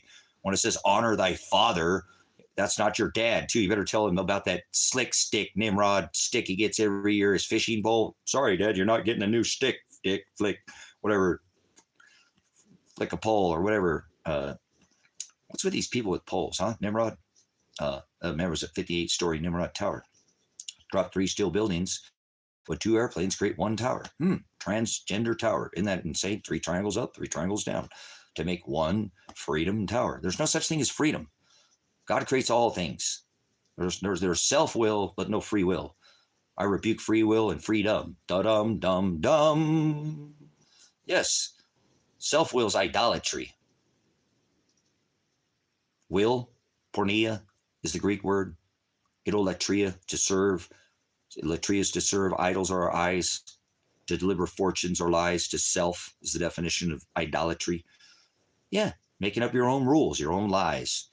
If you go tell somebody else, you're a demon by definition, a distributor of lies or fortunes to others, not some rub on my lamp and, oh, wait, that's an Arab demon. Or let me tell you some fairy tales. Yeah, that's a Celtic demon. Lies, there's nothing to that. It's vanity. Balls in the sky. Stars in the sky are gods, and I talk and pray to the stars, and I burn people and eat their flesh and have sex rituals and orgies with beast and man and woman and call it Christmas, and everybody's okay because they celebrate Christmas. And this Pope and Papa, there's only one Father. Pope? You mean the one with the dagon, the son of Satan's fish god under the sea? Disney love to mock the kids and the people and the ignorance of, always let your conscience be your guide. That's the Ruach HaKodesh, brothers and sisters. That is what we were supposed to go after, not these celebrations of flesh and eating of flesh and star gods and ball gods on calendars. And read the book of Jeremiah 10, please. Nope. Says, once was written on tables of stone. Remember, honor thy father and thy mother in the 10 commandments. That's not honor your mom and dad. Apologize. That's not mom and dad. Your father's in heaven. There's no such thing as Pope, Papa. That's father. That's blasphemy. That dagon fish god. The Pope at the Vatican, that's the son of Satan. That's the son of Satan. The dagon fish god of the sea. Little Mermaid, hello, Zeus, all that. Serious, brothers, sisters. This is all this fire wheel worship of the wheel, the Yule wheel, where they had a pagan sex orgy, and this is all Christmas. So listen here, sucker. All right. I know you've been going after that lollipop religion called Christmas. Baby barnyard orgy Jesus, bestiality Jesus. That's not Christ. He was not born in a manger. He was not born in the month of October, November, or December. Blasphemy. The sheep go up. I'm a farmer. I raise sheep. I've raised goats. I've raised chickens. I've raised hogs. I've raised the mold, the skin, the moisture, their wool. No. They're put up. There's no way in hell Christ was ever born in any of those 3 months. That's 100% impossibility. 100% there Nimrod was born. So listen here, sucker, right? Stop it with your lollipop religious nonsense. You're all a lollipop Jesus. You keep that on here, I'll just go ahead and give you another one. You can suck on this there, dumb. Okay, sucker? All right? I ain't playing no games there. Take your lollipop religion out of here. I rebuke all your lollipop. It's sweet. It's called leaven. Leaven. A little sweetie Jesus mixed with a little bit of leaven get you punch drunk. Yeah. On the world and celebrating these things in tradition of men. Honor thy father is not Father's Day. That's not your father. That's not your father. Father's Day is blasphemy. Your father is in heaven, and heaven is not in the sky, and neither is God. Christ in you. It's this ridiculous, the vanity of today's traditions of men, people thinking you can walk around in 85, 90% of churches, you could probably even be more. God, I'm being so nice. And ask them where God's at, and they'll tell you in heaven. Then you tell them where heaven's at, and they'll tell you it's over their head. Now you know you're looking at a Satanist. They're the adversary. They're twisting God's word. heaven is, when God created the heaven and the earth, he didn't, that's not talking about somewhere over your head and not somewhere on your feet. When God said, honor thy father and your mother, that's not talking about your mom and dad. People are so, have made their own. See, that's idolatry. Pornea. This is why God divorced his bride. And balls in the sky. God's in the sky. See, what are people doing today? Oh, God's in the sky and celebrating these same traditions. Mother's Day, Father's Day, Labor Day, St. Patrick's Day, Martin Luther King Day, Veterans Day. We're not supposed to celebrate any days. That's how you get your cross. You go out and tell people you can't do this because it says right here. Don't condemn them. Let God separate the wheat from the chaff, the wheat from the tares. Yes, the good from the bad, if you will. And you just don't judge them by their cover. You know them by their fruit. So show them the word of God, and you're not trying to change a goat into a sheep. It's very settling.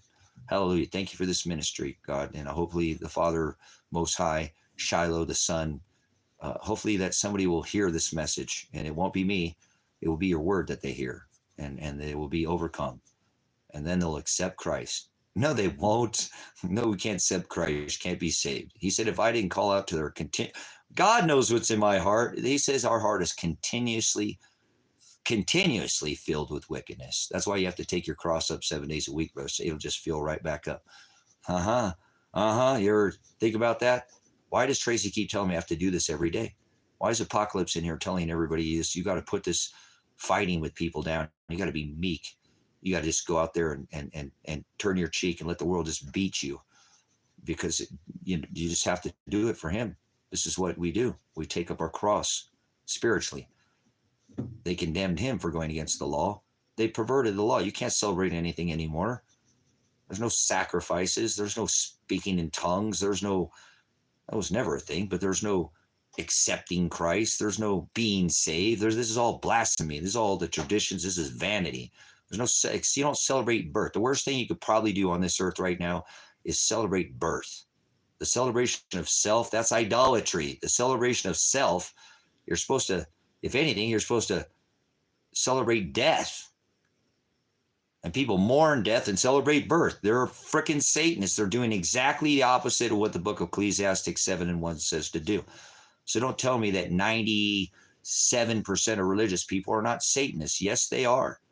They don't read the jots, the tittles. They don't define word study one word at a time. They don't read an interlinear text. It's not, I don't know anybody that's, other than my brother Jim Brown, that's teaching you to study out of this book. Everything else is trash. If you're not studying out of the Greek and the Hebrew, the original, they're a mirror. They mirror each other. Remember, Hados, I am the way, the truth, and the light. If they're not in that same narrow way, this is a New Testament. It's just an old Jewish book written in Greek. It mirrors any definition you want to find from this book can be found in the Old Testament. If they're not in the Hados, they don't mirror each other, throw them out. There's a reason why 22 books were canonized or not canonized, and 66 of them were. Notice 22, 66. Interesting. Dead Sea Scrolls. I've read the Quran. I've read all this other stuff. Stop reading that stuff. Put it in the library. You need to know how to get your cross. If you're not taking up your cross, you ain't doing nothing.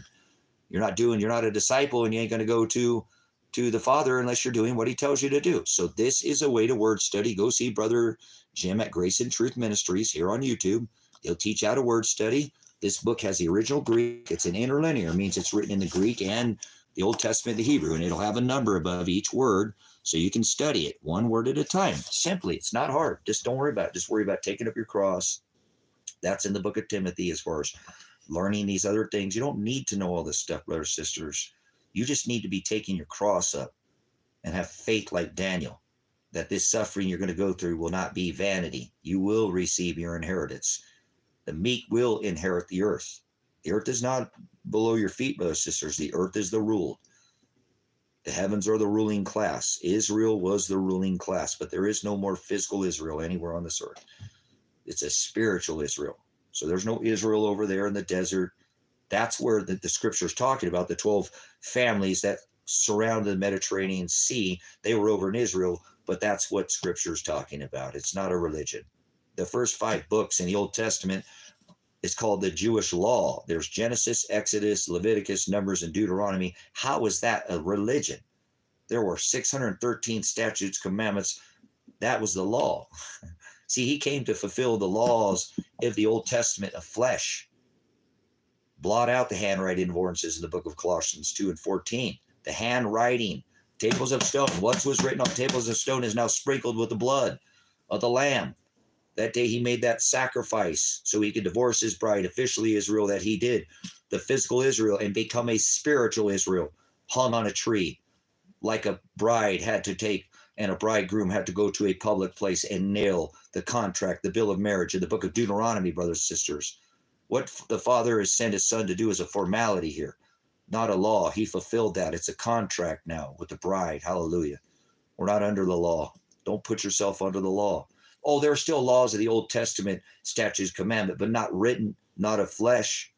You can't go after your sister, right? And hey, that said, be fruitful and be multiply. You know, that's Old Testament. He blotted out any of the physical, okay? But there are still laws, statutes, commandments under the old, but none of the flesh.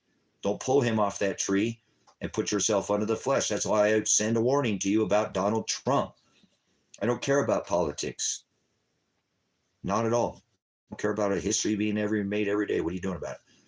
He wants to put us back under the Noahide laws in this country. Rip Christ down off the tree. I rebuke Donald Trump and anybody who follows that idiot. That's the swine of the earth. Some man who says great, great, great, great, great, that is rising above other brothers, sisters. That is pride. Selling you a pledge of allegiance and selling Bibles. Not this version, some trash version of the word, brothers and sisters. These is canonized, mean you can word study it and open it up and take out. Sorry, I got a marker in here. I was keeping spots blowing out. But this number above here goes to your Strong's Concordance, okay? You can get a Young or a Strong's. And that here's a concordance right here. Here's what a concordance looks like. If you don't know what a concordance is, this is a concordance. Every word that this one word, if you look up salvation, you're going to find it might be written 15 times. It's going to say 15 times. If it's written in the Hebrew, you know, like on eSword, you can find the same material, study material. I recommend getting a hard copy. The internet can go down at any time. But everywhere that one word is said and who said it, it's going to have that set. It's isolated. Small, you got to, and then everywhere that is said, who said it and where they said it. So you can take this and now you can use that instead of having to thumb through every book and say, oh, well, Paul said it here and it was said in Ezekiel and it was said, you know, Matthew said it here. You don't have to look through all that. Don't cheat yourself. Don't just use that book. Use it as a cheat code to know where it's located, the one word salvation, and then go to where it said. Instead of reading it in that book, go and read 2 or 3 passages before it and 2 or 3 passages after it. First, you want to get what's called a lexicon. Jumped ahead of myself. A lexicon is what would be called a Webster's dictionary. And a lexicon gives you the definition of those words. My lexicon's over there.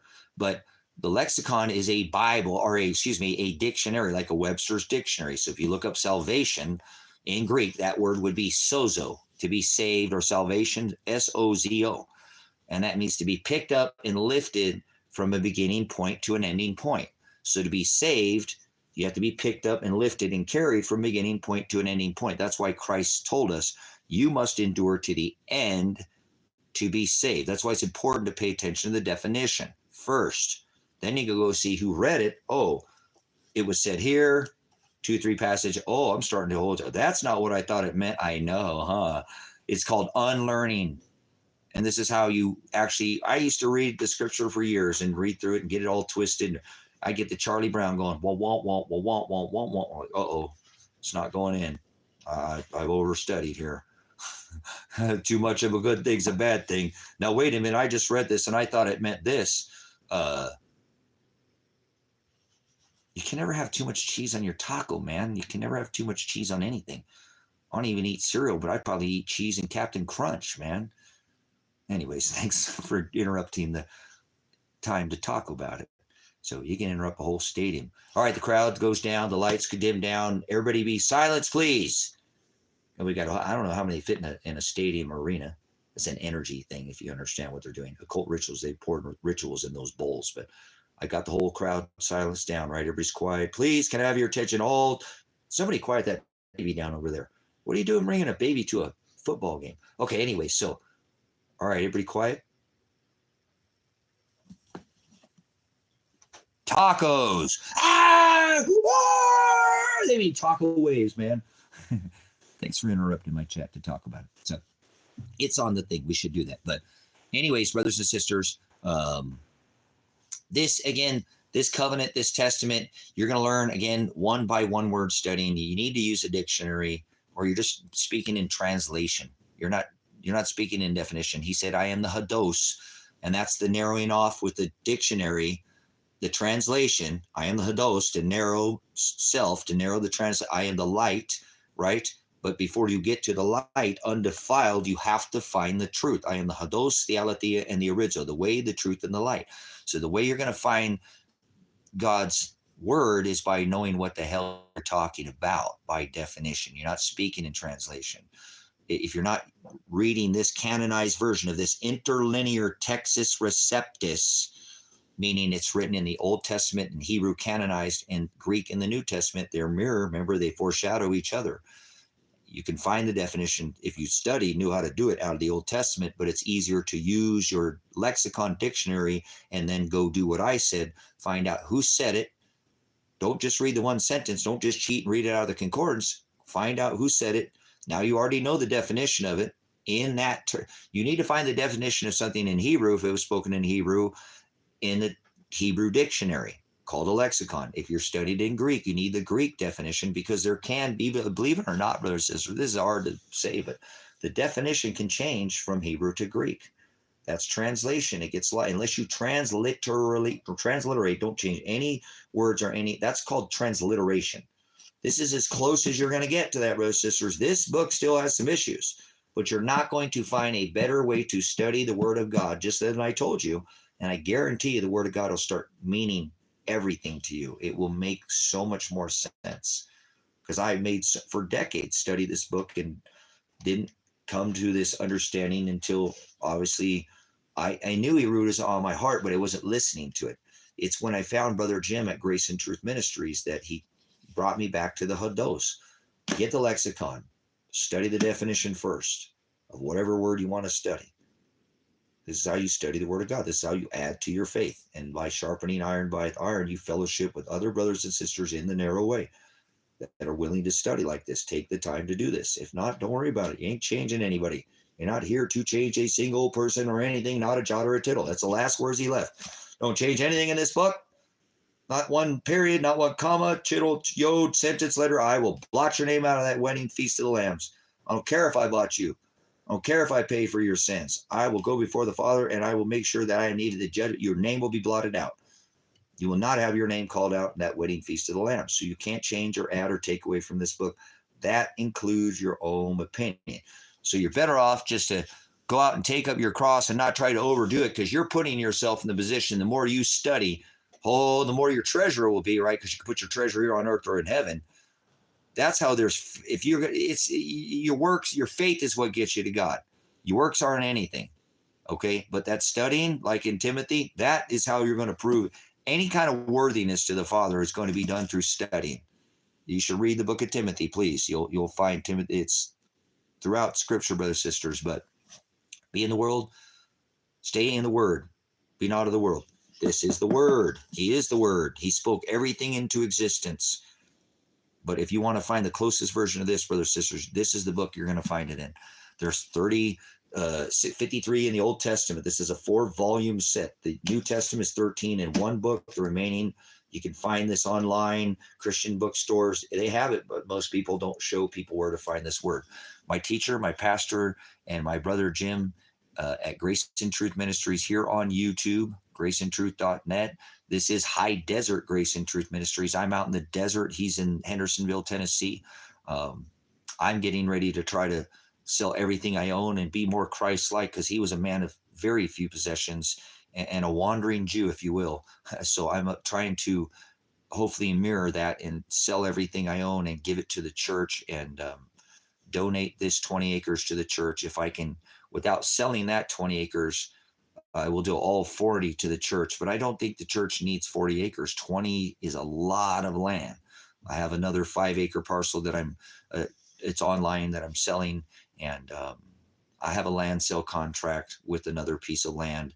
I've been thinking about just trying to have somebody take over my payments for me. And I don't know, something maybe happens soon with my son, and that was the land he was supposed to go on, but I don't know exactly what's happening with that. I did yesterday get a chance to make at least one step forward in that venture. So hopefully this will be only by God's will to allow me to do this, not me, but to get, I don't want to own any land anymore. It's been fun, and I never owned land until about 10 years ago. I bought it, but I don't need land. I don't have to own land. I tried to form a community. The only reason I bought land was I was trying to make people to have a no-cost living lifestyle where you don't need any money. I mean, you have to have money to get to where you have to buy a solar system battery. You have to put all the investment in, but you can knock out your power bill and become your own power company. You can knock out the land payment I have out here was, like on that land, it's $245. It's not something that I couldn't even collect cans if I had to, and just, I'm not going to be over the taxes, $100, $103 a year on it. So it's not like I'm overburdened. I don't have a source of income. I work as self-employed. I fix, I trade, I barter, I sell.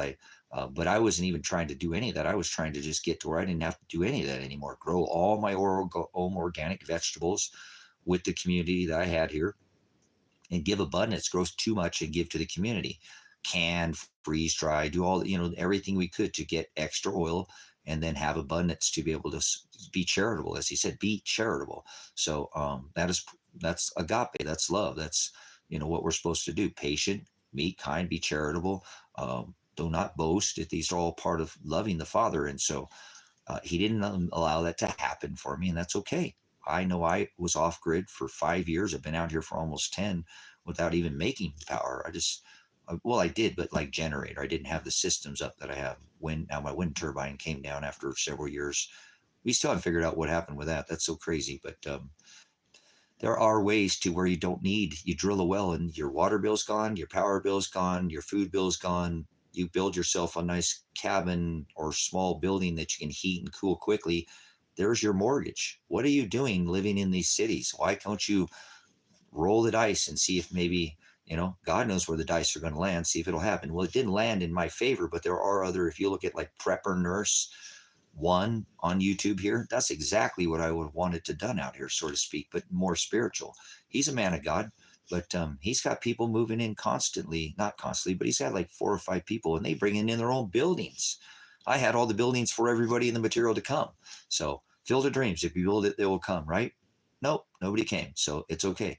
I'm trying to move forward. I'm a veteran, and I don't like being a veteran, but you adapt and you overcome. And so I think 10 years of trying to forward a community is a good effort. And I actually think by donating this property, to the church and all my efforts, I have nearly $250,000 shelter archive to archive this word of God and to put some history and preserve history. It's an archive. It's what it's meant to archive, the written times. I've got things like The Lost Ways, books to put in this library. I've been, strategic relocation, all these things that talk about maybe how to build a house, how to whatever people think they should be building their own archives. Because I learned a lot from people's time to take time in the past and leave their time. They took away from their own days, weeks, months, and years to leave me study information. And I want to do the same thing before I die. I don't want to just leave here and not leave anything for future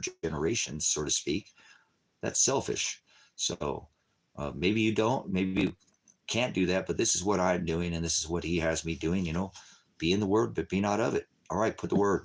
Guard his commandments, he said. So, all right, I'll guard them. I'll build a shell. I'll build an ark.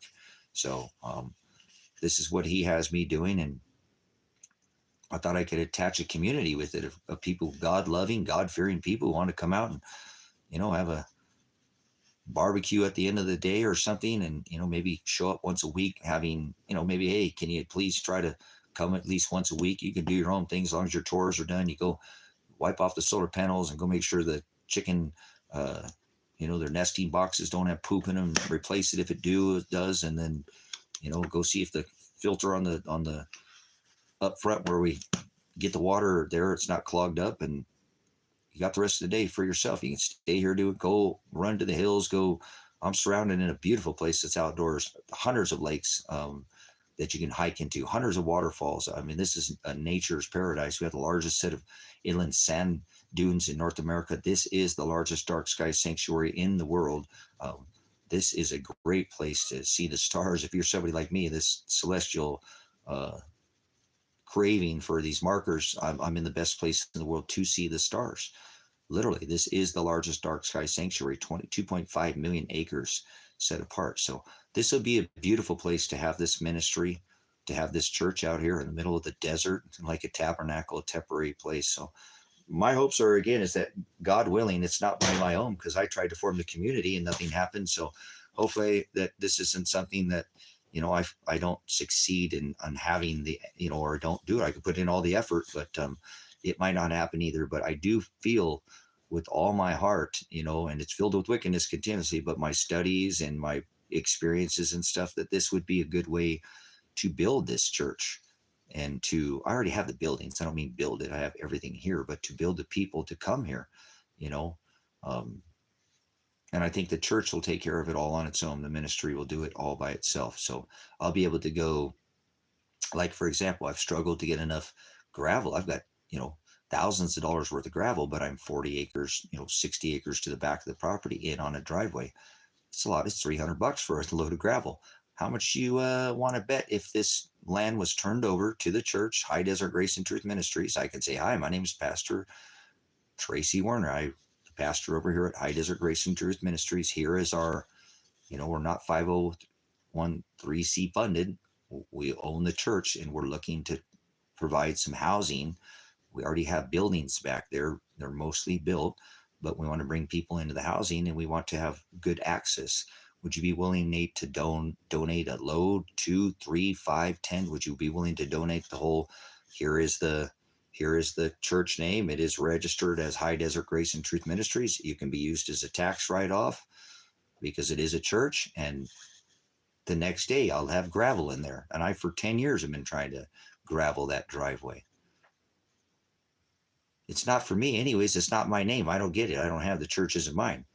So the land isn't mine. It's in the name of the church. So I think this is how it's going to happen, guys. I think that's what he wanted it to happen this way. That's why nobody came, and then the right people will be here that he wants to be here. And that will give me the ability to finally go on the road. And I can go, there'll be people here. And if not, then I'm just going to shut the gates. And it'll still be here, and it'll still be the churches, even if nobody comes. And I'll still try to come back from time to time and keep building as I've done, and adding my time to help what I can do for the church. But I need people here to grow vegetables and have, sheep and chickens and rabbits and goats. And, if there's enough people here, I have livestock kennels and all that. I've already built everything that's already here. Just don't have the body. So as of now, I'm going to be selling the 45 acres that I have to try to refinance this. I should have paid it off when I bought the other property, but it is what it is. The property next to me came up for sale. And when I bought that property, the view of this property will never change. You could look out here, and there's a 140-acre parcel in front of me, but they'll put it right up near the road. They probably won't do, if they ever do. And, I've never seen anybody here in 10 years ever go and be on that property, ever come one time. I know who owns it, but I've never been here. I don't know them personally, but I know their name is on the, like my name shows up on this 20-acre parcel here in the records because I bought it. It's in the county records. I don't own this property because I've been paying on it for 10 years. So I want to get it paid off. If I sell that property, hopefully I can have enough to fund this one and a little bit more to, I want to get a truck and I want to go on the road. I don't want to sit like a duck in a pond knowing everything that's going on in this world right now. I want the ability to get off the road and get out of the way of chaos. Just pulling off the side of the road could be the difference between having to fight with somebody and not. So I'm trying to I'm just trying to sell. I'm selling everything I have, except for this land. Everything but this land is for sale to try to finance this land and a truck. And that's all I need. I don't need anything else. I have my dogs. I have the gospel. I'll bring my books with me, my study materials, and be able to go visit my followers from the TikTok platform that got taken down. I have a large following, people from all over the world.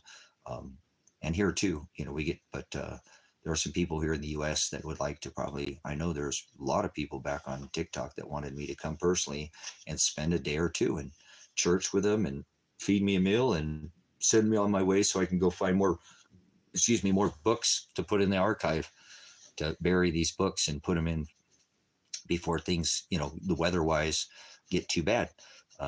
So I think it's a good life. I think he has me on this mission, and I'm hoping he'll fulfill whatever he wants to do with me. But that's my mission right now. So I have another thing that again, this archive, which has taken 5 years to build, and I'm probably about 2 weeks out from finishing it, maybe a little less. I don't know. We'll see. But it does take me working 6-8 hours a day. It is concrete work. It's hard work. My hands are sore. My back is sore. So when I sit around too long, I get even worse. And I'm not in pain from, hurting myself. I'm just sore from working really hard every day. We're putting blocks, tens of thousands of pounds sometimes in a day when I'm moving blocks around and shifting things around. And but if you know anybody that is willing to trade and wants to come out here, this dark sky sanctuary, I'm looking for a first generation double cab Tacoma. I don't want anything new. I don't like the newer stuff. I really wish I didn't even have to get that newer truck. But the space cab, I've looked in the second generation because I like the older generation. It's just too long. It's just too long. It's got that extra cab space is too long. I want that shorter wheelbase because I want to be able to get off the road. I want to be able to drive off the road and get away from you idiots that just want to stay and fight with everybody and kill each other, and I'll come back and do cleanup. You ever play the video game Call of Duty? Scavenger perk. Look at that red one and blue one. They were fighting with each other and they're both sitting there dead. Well, I don't think you're using that anymore. Okay, thanks. That's not stealing. They're dead. How am I stealing anything from them? They're dead. So I'll just sit there from afar. When the smoke clears, I'll go back. See? Fight or flight. You better make your decision on what you want to do. Okay? And this is what he's calling me out to do. Is the reason why I'm doing this too, just so you know, I'm not doing this because it's a righteous thing to do. And there's a taking that's coming of the financial, the central banks, the banksters, the Federal Reserve just lowered the interest rate 50 basis points. So the recession has started. I'm already seeing that $18 Big Mac meal go back down to $5, $6, and $7 meals. It's happening. So get ready. Everything's about to crash and fall, and they're going to take everybody's savings accounts, everybody's 401ks. This is called Glass-Steagall, brothers, sisters. They've done this bail-in, bail-out. They were trying to get this to stop this, and this is how they've made to do this great taking that is coming, where they're going to take your money. Instead of bailing out the banks with the Federal Reserve printing up money, they're going to take the money that's in the banks. Your money, you're a creditor to the bank, FDIC insured. Yeah, you better look at the economics. So what I'm speaking about is if you look on your land, even if you have the title to the land, you don't own that. I have the title to this property. I don't own it. There's a title company that has the title to the land. Your name is on the title, but there's still a title, and that means they can take that land. It can always be taxed, and they can tax you right out of it. Yes, they can. They can raise taxes so high you won't be able to afford. You better be careful about your tax burden.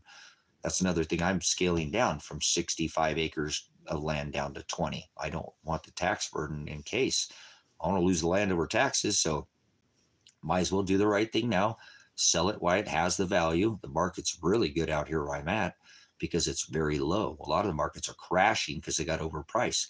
That's shoving a lot of people out here because it's very affordable. It's actually driving this land price. That's why I try to tell people. They actually made this the largest dark sky sanctuary in the world, set apart from light pollution, protected from light. That means nobody else is coming out here. So I told people, you better find your spot out here soon, because there's not going to let anybody else out here. I've talked to some of my elders out here, some older people who got 20 or 30 years on me, and I said that exact thing: protected from light pollution. The two people goes, oh, they're not going to let anybody come out here. Immediately, I didn't even have to ask them. I was like, yes.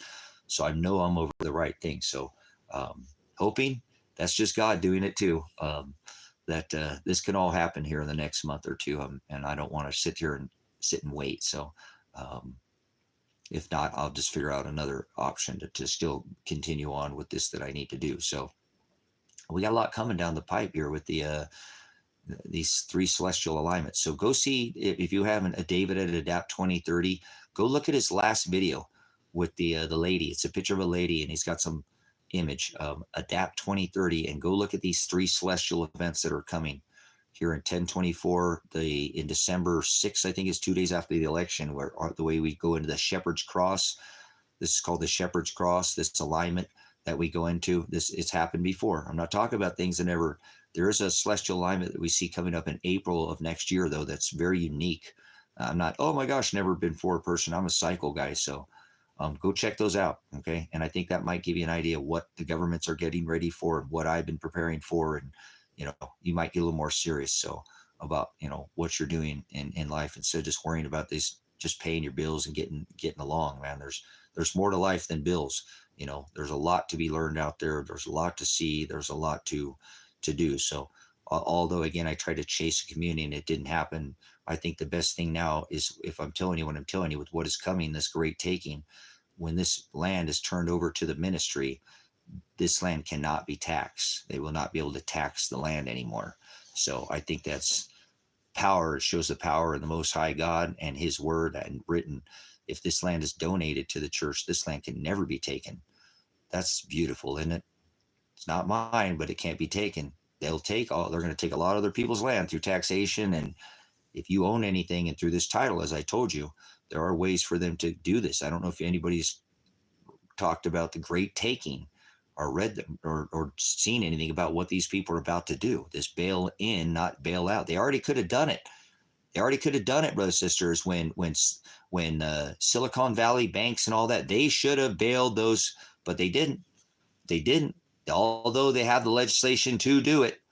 It's going to happen, though. And it is kind of already, not through taxation, inflation, not through a taking. They're going to take what you own. If there's a title on it. If you don't, there's a way to get it from you. I figured out a way that these people cannot tax this land or take it. It's by turning it over to the church and let God have it. He will protect it. Hallelujah.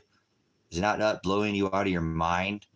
So if you want to donate to the ministry, help me pay the land off with the cash donation, CashApp donation, great. You're going to give me money to the ministry, not me. We can keep record of everything. If you'd like to buy some land to help me fund it, I don't need your money if I have something to sell.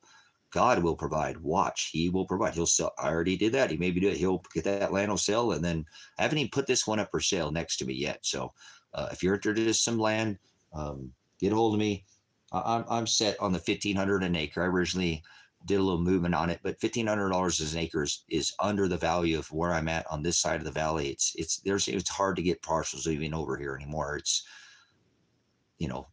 most of the parcels are way out in the middle of nowhere by the dunes, nowhere near power or anything. All the properties that I have for sale or available, our power is touching the property at one portion of the property. North, south, east, west portion, it is touching. So you can run power directly. I don't want to live so far out that I cannot still get access. I'm not hooked up to it. I don't want to hook up to it. If I bring this to the church the same day, I'll hopefully get this thing hooked up, get a freeze dryer in here and start freeze drying the underground garden things that we can't give away. So we don't waste anything and be, so hopefully the Father will allow all that to happen.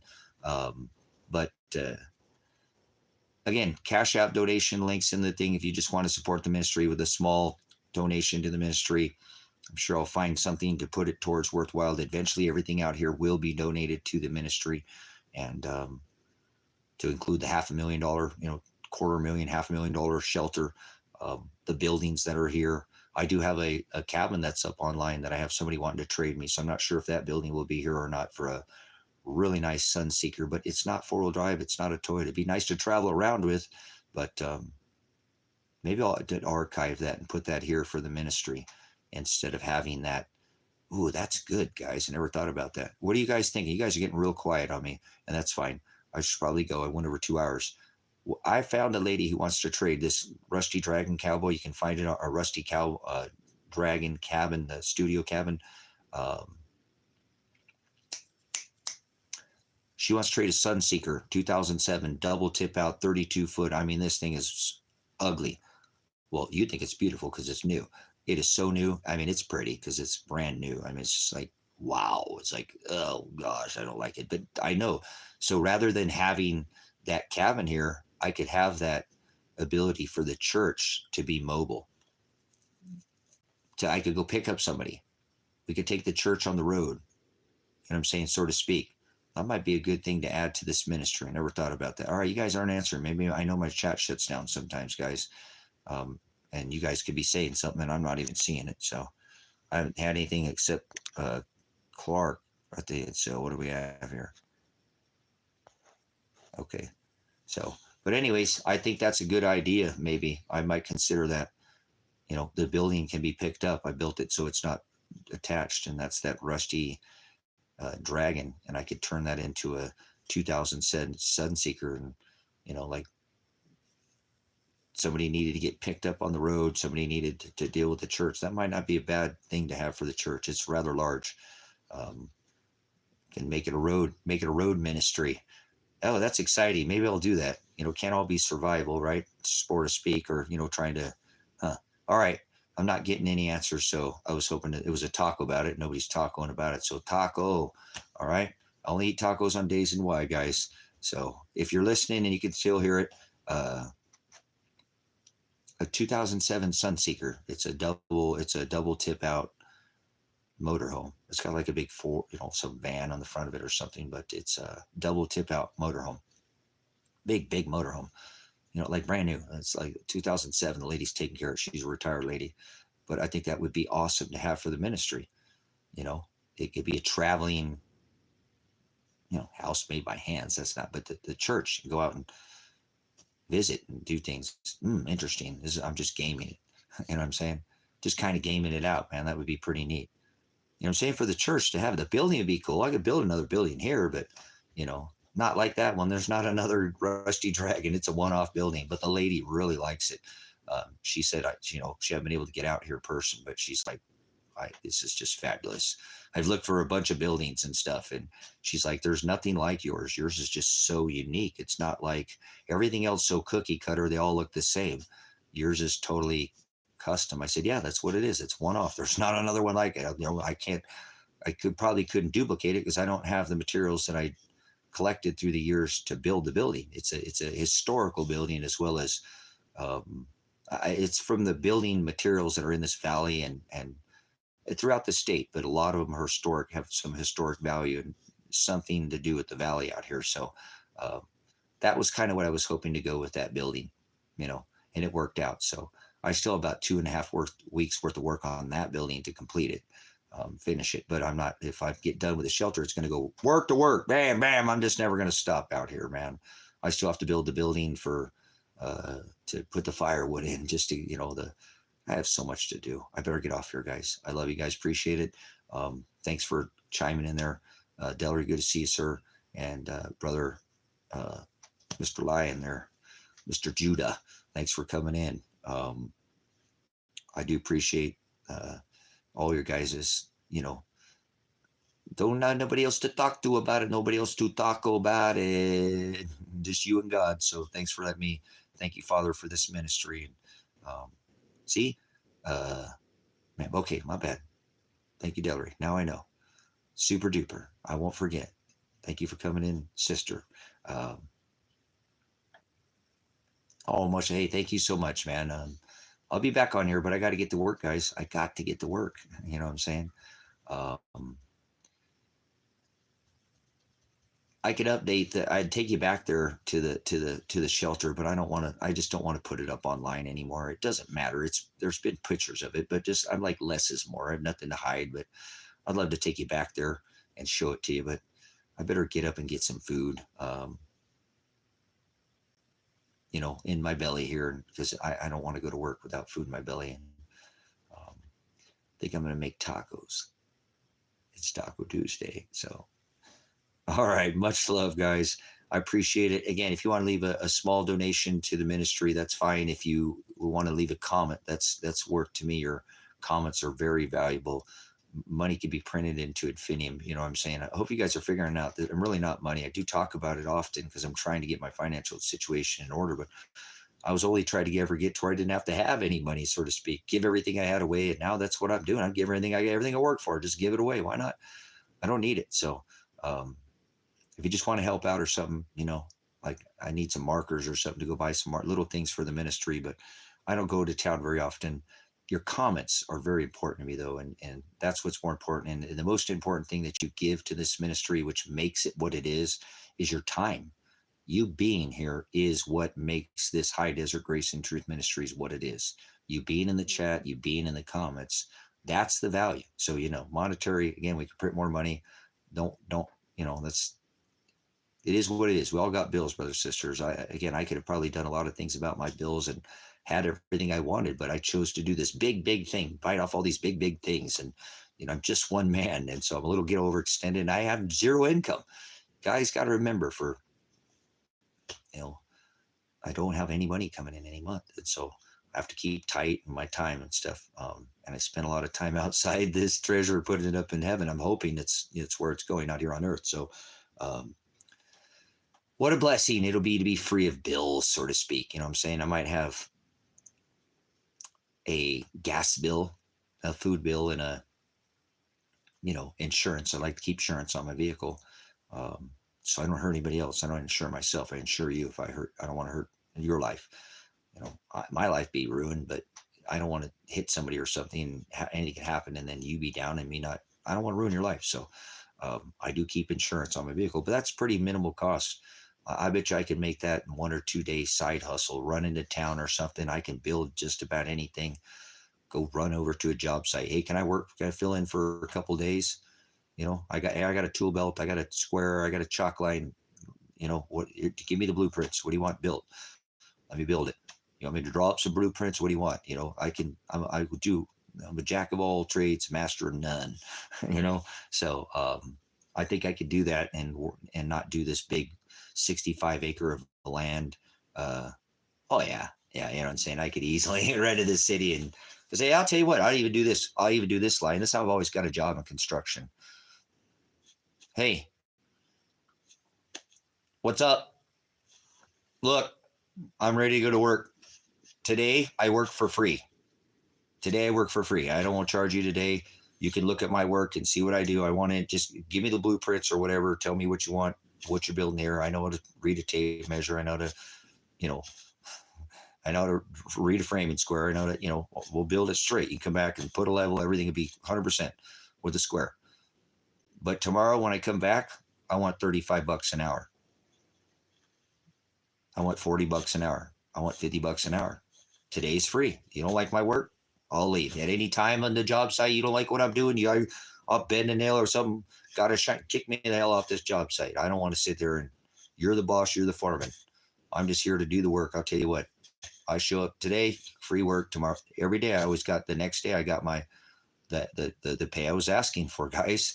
And I still got paid for the day before. I never had somebody not pay me for that day and got a job that way in construction with a tool belt, a framing square, claw hammer, and a chalk line, and a pencil. And boom, let's go to work. Let's do this. Let's build square, whatever. Let's frame. I'll roll trusses. I'll do whatever. I'll sheet, dry in. Doesn't have anything to do with Kamala. Kamala's a puppet, just like Donald Trump or just like Joe Biden or just like any of these other poly meaning many, tick meaning bloodsucker. Politics, many bloodsuckers are all. Kamala's just a plant. It's scriptural. This is the women of the Bible that it's spoken. I've already told you guys this 6 months ago on my channel, 8 months ago on this channel, a year ago almost on this channel. There's going to time in scripture to be the time of the women, and here we are. So that's why they're front running her in front of Joe. Kamala's nothing. She's a cackling idiot. Donald Trump is Joe Biden. Joe Biden is Ronald Reagan. Ronald Reagan is John F. Kennedy. Donald Trump is Kamala Harris. They're on the same team. If he gets elected, Kamala, he will not be able to be the commander in chief because I don't think that's even a physical possibility. I'll run the USA. I'll run this country. I'm a veteran. I'm a prior law enforcement officer. I'll abolish the government. I'll put Donald Trump in prison. I'll put Hillary Clinton in prison. I'll put Joe Biden in prison. As a matter of fact, I'll put all these politicians and I'll abolish the federal government, and anybody who voted, you'll be probably serving time too for voting in this beast system, for an enslavement of a nation that used to be a constitutional republic. It's a democracy now. That means, hey, it's 49-51. We got to pay these three schmucks off, and we got it back in our favor. This was never a democracy. There was always a House, a Congress, and a Senate. Judicial, legislative, and executive branches, brothers and sisters. There was always checks and balances. Not anymore. So Donald Trump's going to jail, going to prison first, very person, because he said he put Hillary Clinton in prison, and she sat 3 bodies away from him at his inaugural dinner. And anybody who voted for Donald Trump probably be going to prison as well. Hope you didn't vote for Donald Trump. You're going to prison if I get elected. There's 40% of these prisons or their occupancy guaranteed. 80% occupancy will build you a private prison. We don't even need the people in it. We'll guarantee the occupancy. And every cop sucker in America will be locked up. Every politician. We're going to lock a lot of people up. Well, you do the crime, you're going to have to do the time. All this criminal behavior, people just allow. The only thing it takes for evil to flourish is for good men to stand around and do nothing. And I'll probably be serving too time. As your president, I'll go remotely from jail because I was a veteran. And any veteran who served this country, you're going to jail too. And anybody with a victimless crime, you're getting released. Yeah, 40% of the people in our private prison over are victimless crime. There's no victim. Person on person. There's no person crime. There's no, the state's the victim. The county's the victim. They're getting out. You're going in. I hope you don't work for the government. 40% of our population works for the government. 40% of our population works for the government, either state, federal, private contractor. That's why nothing happens. You want to see why nothing has happened in this country? Because we are a government. That's a government-run country. So they're all going to jail. Are you in a job of a position of you work for the state in any capacity? I'm coming for you. You're going to serve time. I'm going too. Veterans, we're all going to jail. We have you served the military outside our borders, anything outside the United States, you're going to prison.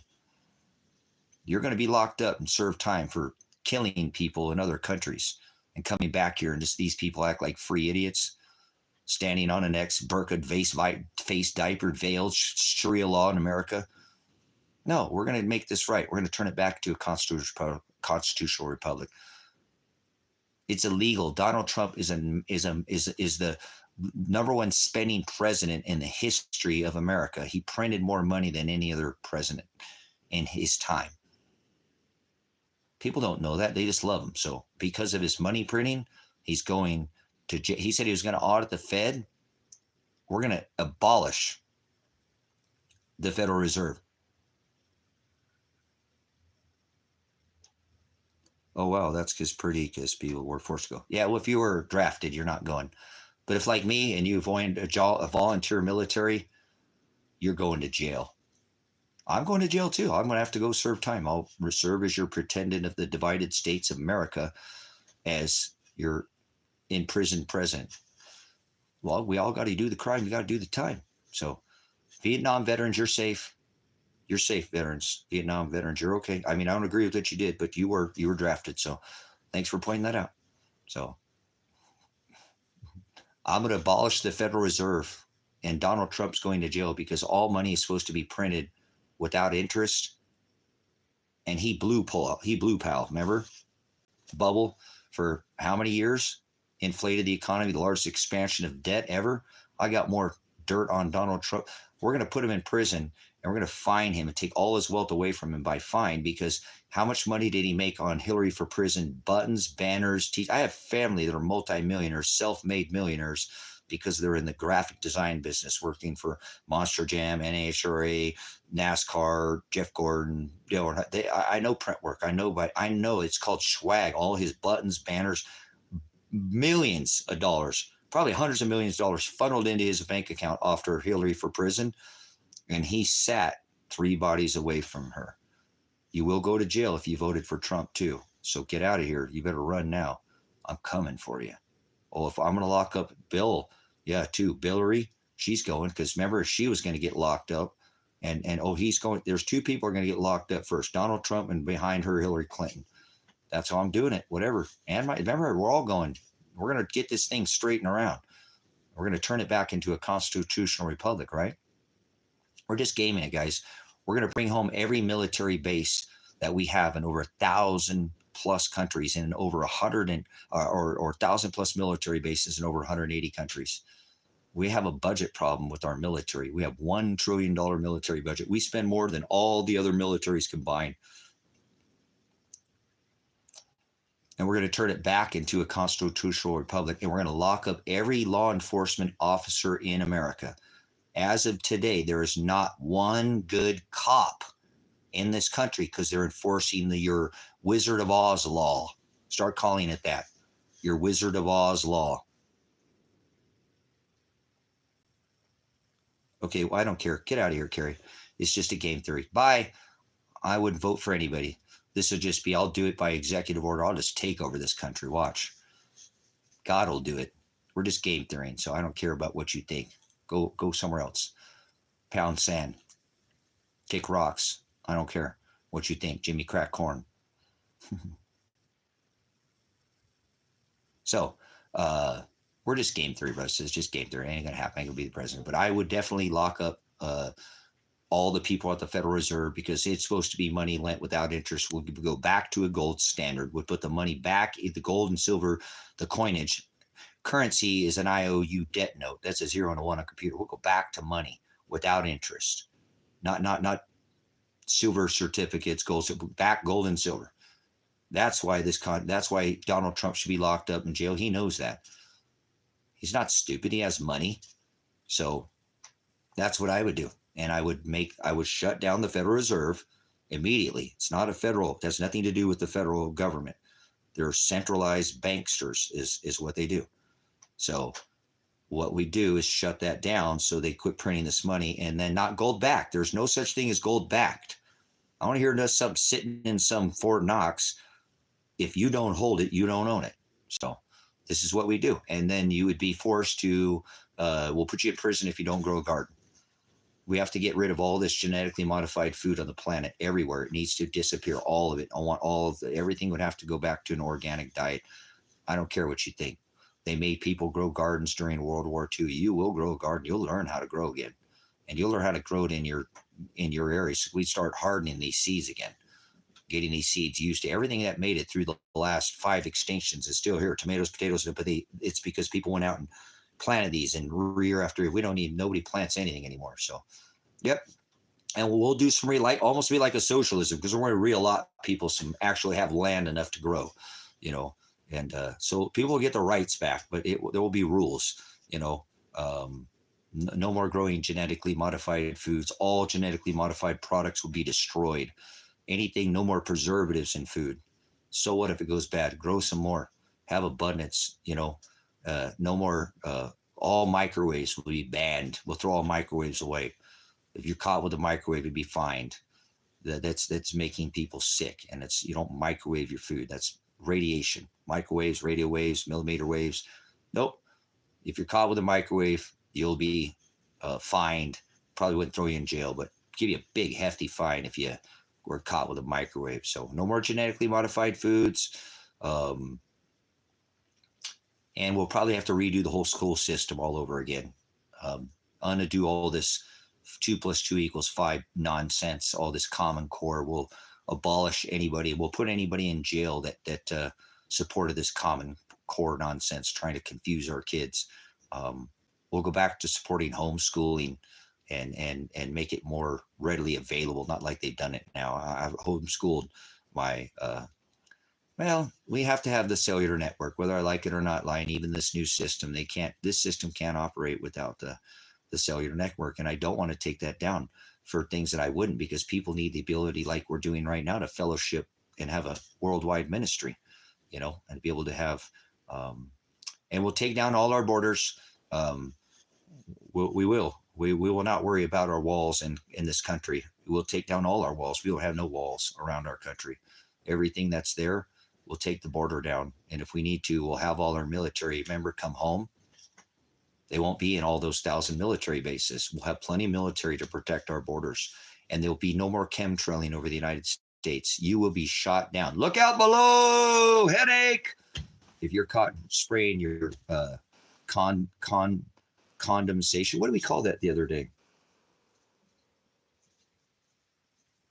We called it a name. I don't remember what it was. You'll be fine. And we're going after all those people who have been chemtrailing too. We know that you've been doing this and you just kept your mouth shut. And most doctors will be going to prison too. So, doctors, I'm coming for you. I am. A virus is not a living organism. That's just part of our immune system. You can't catch a virus. You can't catch a virus. It's not alive. And if something's sitting there dead on the table, how are you going to catch something that's dead? That's stupid.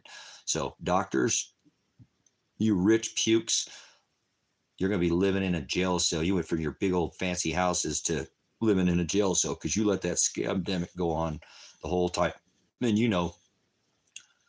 if you caught a veteran should have spoke up more too. Your eyes are wet and your ears are wet. And I'm disappointed in my veterans that didn't stand up during but we're in jail, so we'll have time, right, to think about it, what we did, and then So see, lots of changes.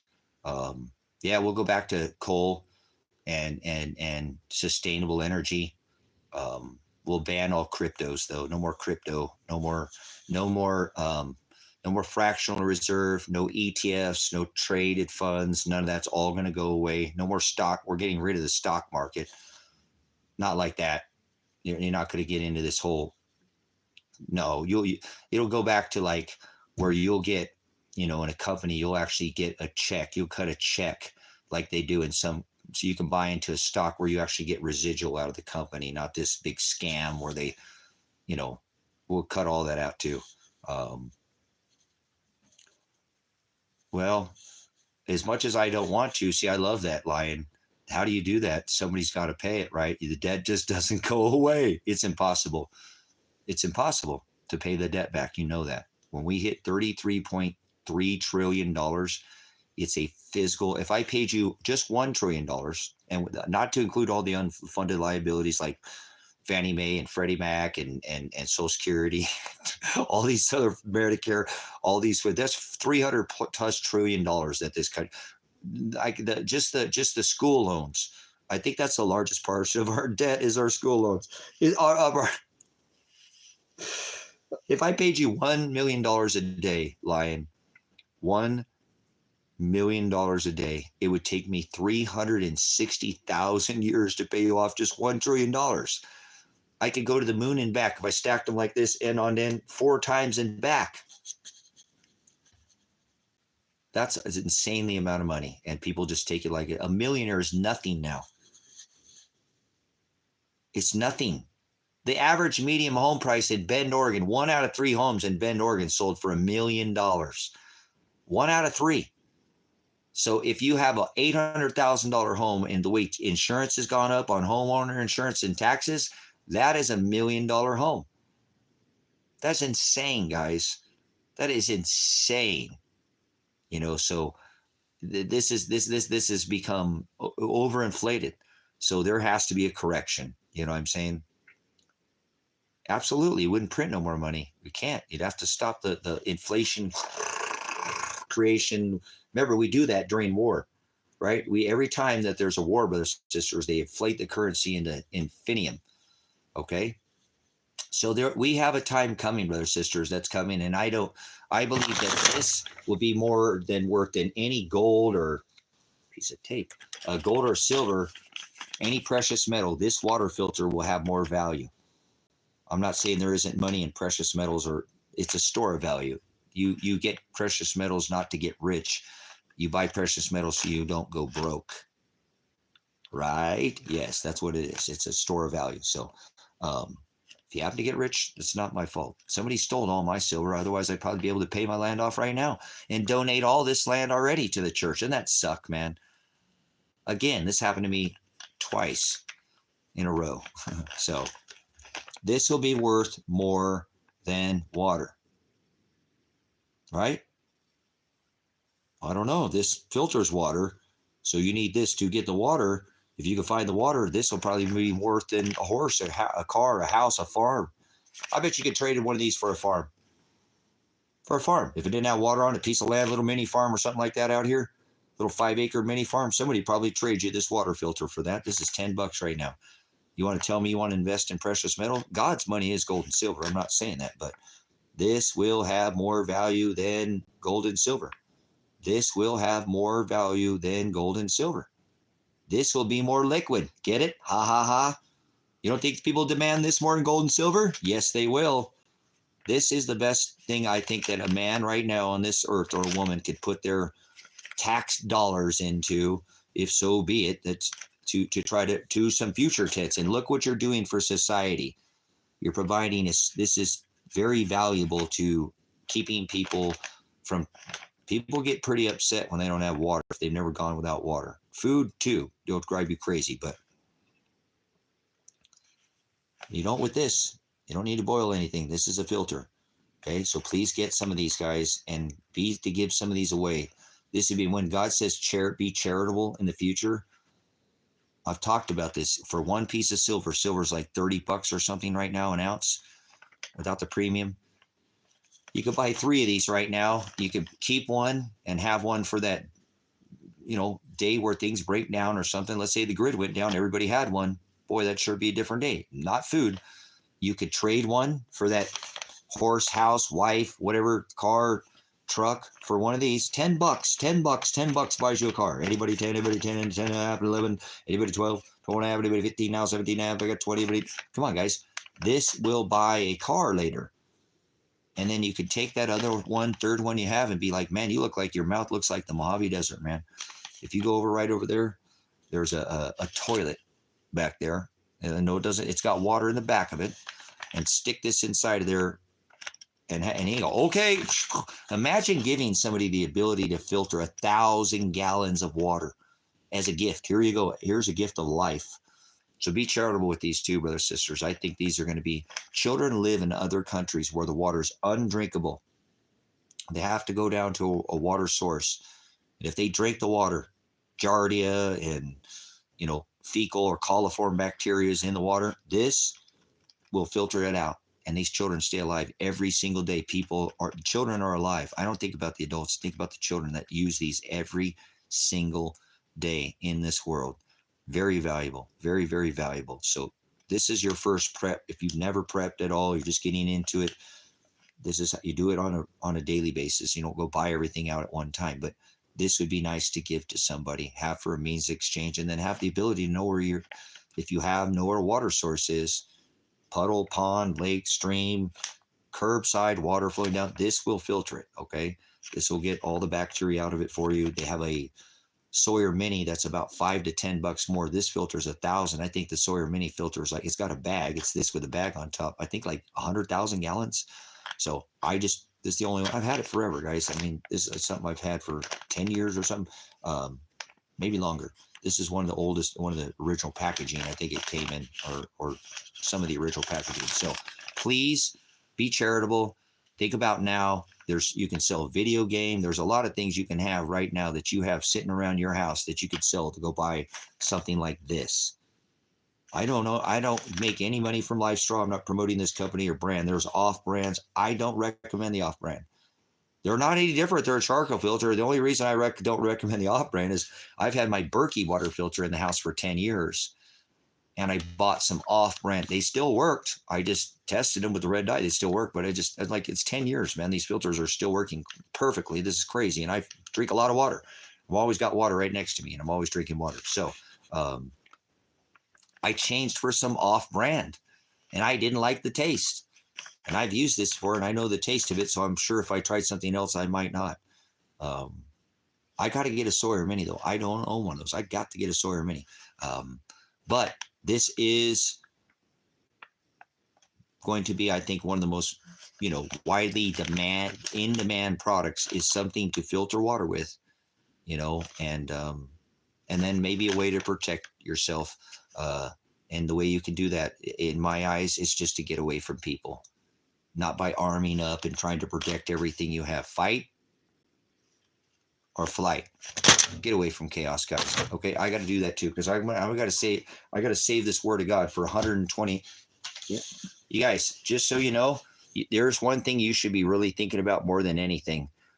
Honga Tonga went off in 2022, and it sent 13 to 14% of moisture in the upper atmosphere that was never there. 146 gigarams of the ocean. It's just starting to come down.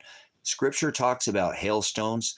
the weight of a talent. Like, speaking about precious metals, this made me think about a talent is a way to measure it. Water, water, is going to be extremely valuable, right? It's be worth its weight in gold, right? A talent, remember King Solomon's temple was how many talents of gold? One talent was 129 pounds of gold and 14 ounces. In scripture, it talks about hailstones, the weight of a talent, 129 pounds and 14 ounces. How long do you think before that moisture that's stuck up there, 146 gigarams? Who's good? Remember, we're talking about math. Get your calculator out. That's a pretty big equation to figure out how much moisture that is. That's almost 14% more moisture that was sitting in all of our atmosphere that was never there. If you know the laws of physics, what goes up must come down. How long do you think it before that stuff comes down? Because it's already starting to ring out in the atmosphere. How long before a 129-pound hailstone lands on your head? It's going to happen. You think it's going to be a month from now, 2 months from now, 6 months from now, a year or two? You think it's going to stick up there for 10 years? It don't work like that, brothers and sisters. That was a submarine called a submarine volcano. It was under the ocean, and it shot up out of the ocean. It hit our stratosphere. You can see it going past the satellites, brothers and sisters, the moisture blowing past the satellites. Everybody's forgotten about this. I have never forgotten about this since the day it happened. Remember, I told you the Jonah sign? That's what you should be getting ready for. Do you have a way to survive a 50-pound hailstone? They had hailstones the size of basketballs in the 1800s from the solar minimum that leveled wooden cities. Do you live in a wood house made of sticks and stones or sticks? How about your roof? Little composite, little pebbles up there with some tar. You have a metal roof? You think your metal roof will hold a 50-pound hailstone coming at free fall speed? 50 pounds falling out of I don't think your metal roof's going to hold up. This is going to happen, guys, in our lifetimes. This ain't no fear. I ain't nothing new under the sun.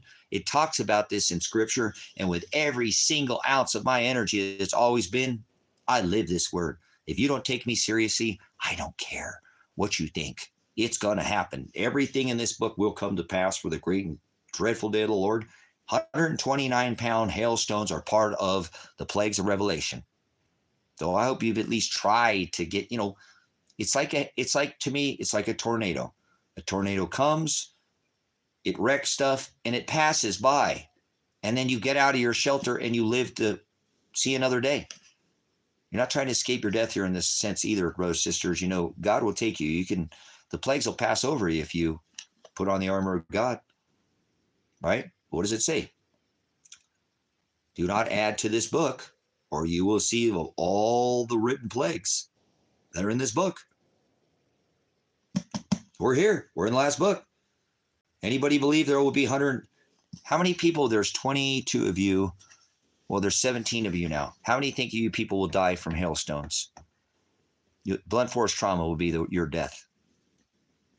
How many people do you think out of the 17 people in this room will die from blunt force trauma to the head from a hailstone coming out of the sky? 129 pounds is what it says. That's what's going to happen. I don't take this book lightly, obviously. How many of you think that's going to be? Do you want to die from? And I'm not trying to get you to escape it up. I'm not trying to incite you any fear. I do not want to sit there and incite any panic.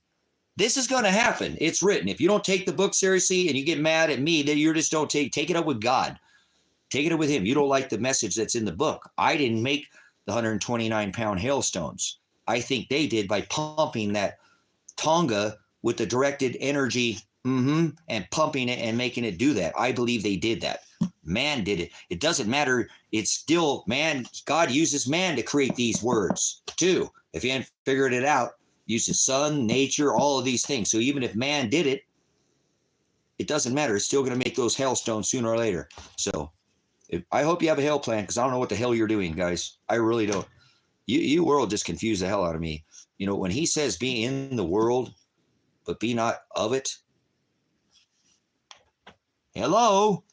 What do you think he's telling you? You probably would have read this and you probably figured it out, man. I should at least I have to endure to the end, which means I have to try. I'm not trying to escape my death, but I have to endure. That means you have to endure. It's just like, it's not a little short sprint, like that other easy sex Jesus or whatever, pistol Jesus.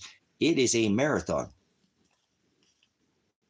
This is a marathon called life, and you must endure the end. So I am so glad that people don't do anything for it, because that's God's demise. God's demise. It's for anybody who doesn't do anything with it. Blunt force trauma to the head. Enjoy your, the last thing to go through your head will probably be your butthole. Yeah, good luck. Don't do anything about it. Sit around and just don't take the word of God very seriously. I live this book, brothers and sisters. I'll be the crazy guy. I'll be the Noah, if you will. Noah was a conspiracy theorist up until the day of the flood, wasn't he? Nobody else is talking about this, brothers and sisters, but I am. And I'm going to continue to talk about this. I believe that these 3 celestial alignments pushing on our magnetics, the magnetosphere of our earth, is what's going to rock all that frozen. It's frozen up there. That moisture went up to our atmosphere. It's frozen. It's like an on-hold freezer, kind of like Eazy-E, but you remember what he said? But in this case, water. Yeah. So it will come down. Hey, ladies, you're looking for a guy who can protect you from hailstone? A man that's got calluses on his hands, not little soft keyboard hands? Yeah. You men are not even protecting these women for what is to come. You guys are weak. Love you. It's righteous judgment. Love you. Need $1? Love you. I like that guy, man. I don't know why. I don't do too many things that are non-scriptural, but I like that big, tall, black guy going around talking to people. He's just social. I just love it. It's like social experiment people. Nobody's so afraid to talk to everybody. He just walks up to anybody. Oh, I've been on 8 years off the liquor myself. You guys boozing? Yeah, no, that's what I said. You guys know who I'm talking about? I really like that guy. Got $1? So enjoy life too, guys, but prepare as well. Okay. Life's not Burger King. You can't always have it your way. So you got to do things that are the hard thing to do is normally the right thing. The easiest thing, is normally the wrong thing. It's normally difficult. It is the harder. It's harder to make the right decision. It's harder to be calm when really bad things happen. It's easier to get all mad and do things and then make your situation even worse. So that's not what I'm in. Try to incite some panic and fear and get you in some mental. Just methodically think about what I said. Go,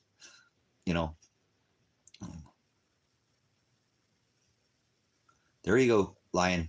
That's all I'm asking you, Lion. That's what you need to do. You need to start just kind of scoping the area around you. There are overhangs, brothers and sisters. Listen, this has happened before in history. Maybe not the hails of the plague of Revelation, but there's been celestial events that have happened on this rock, that there are massive chasms, underground cities, way before we even started building underground cities that are here already, because they knew of these cycles that were to come and they got ready for it. Okay. So if you do this, you're not crazy. People did this before. Okay. You can go look at what I'm talking about. There's massive chasms underneath this earth where people got out of the way from what was coming from above their head. That's right. That's the liquefaction event that happened in the 1800s. That's where the hailstones, basketball-sized hailstones, were during the liquefaction event during the 1800s. We were in a solar minimum, brothers and sisters. Our atmosphere shrunk, and now I'm telling you, our atmosphere shrunk over the last. We're here. God is being so merciful right now. He is. Oh, hold on. It says the heavens and the earth will be shaken. Uh-oh. I think that frozen on-hold freezer is coming out of the sky, eh? It is. I believe we'll see it within our lifetimes. Next 6 months, next year. I do think this is going to happen. It can't stay up there forever, guys. You just sit in there and forget about it. It's going to be your demise, just so you know about it. You don't forget about what's over your head. It's up there, guys. It will come down. The laws of nature. Come on, man. That is one thing that's eventually that we all know is the laws of nature. What goes up? We might not ever listen to anything in science, but every one of us knows that. Why? What goes up must come down, guys. To sit there and wait and not do anything about this, to me, is just, it's hard to be one of the people in this world right now. I so don't want to be here. I hate to think what's going to happen to people who are unprepared, but it's not for me to worry about like that. Remember, I said Christ was a man of sorrows. He wore the weight of his shoulder on his world, or the weight of the world on his shoulders, brother. Says, get that back. How do you get that backwards? Um, and I feel like I carry that weight too, because I look around and see the only people getting ready for this are evil, or people who have a lot of money, because they know the cycles. They're privileged, born with a silver spoon in their mouth. So, kind of a bummer, guys. To sit around here and the only people who do anything about it is evil. But it is what it is. God's saving his. That's why his bride is teeny tiny, right? It's a Holy Ghost bride. It's a Holy Ghost flock. So, you don't. Here's what you need, guys. You need about 6 feet of dirt underneath you. What? Yeah, I think that would be about. I hope I'm right. And I could be wrong. You might need more, but I think if you could put about 6 feet of earth on top of you, you'll be fine. And that's a lot of weight hitting the ground, but I do believe that will deaden. Might be loud wherever you're in, or some poof, poof, poof. Might have some earplugs or something. But I do think that will give you enough protection from that's a massive object falling from the sky and hitting this earth harder than you know what. But I think about 6 feet of dirt won't penetrate that. No, you can't bury a shipping container. You can't bury shipping containers. So they don't bury. You have to support them. They can be, but you have to support. They're very flimsy. They're meant to stack like Legos. They leak from underneath.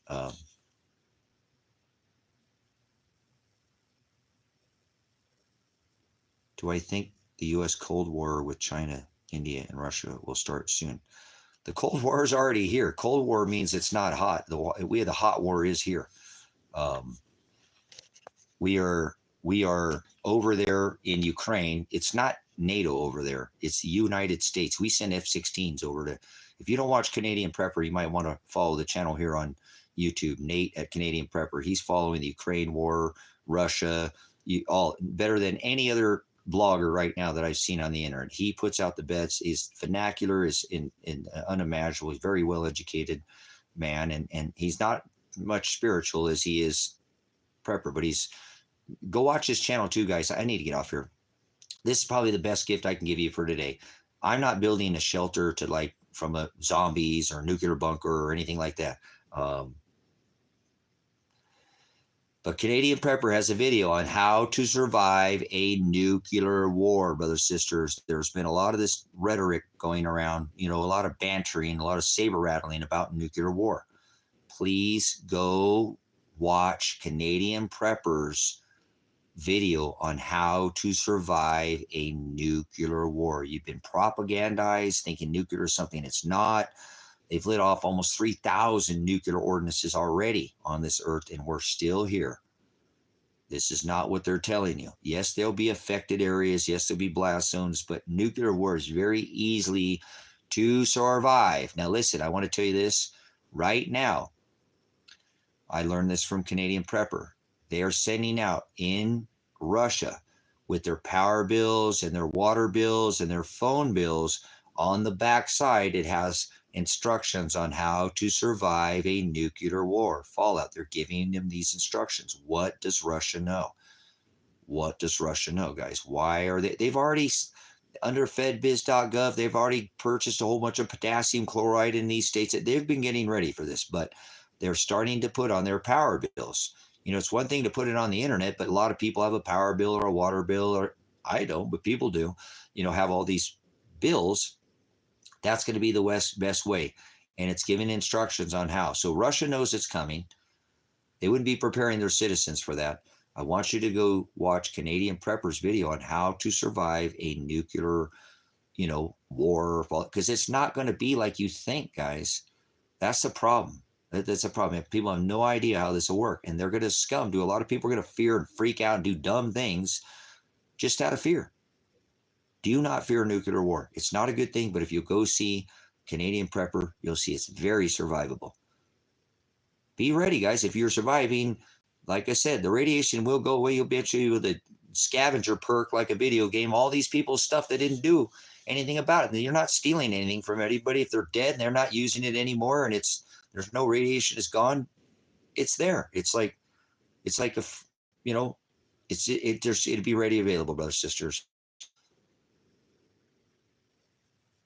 Yeah, no, that's what I'm saying. Lion, you see it because you're over there. You see Europe preparing for it.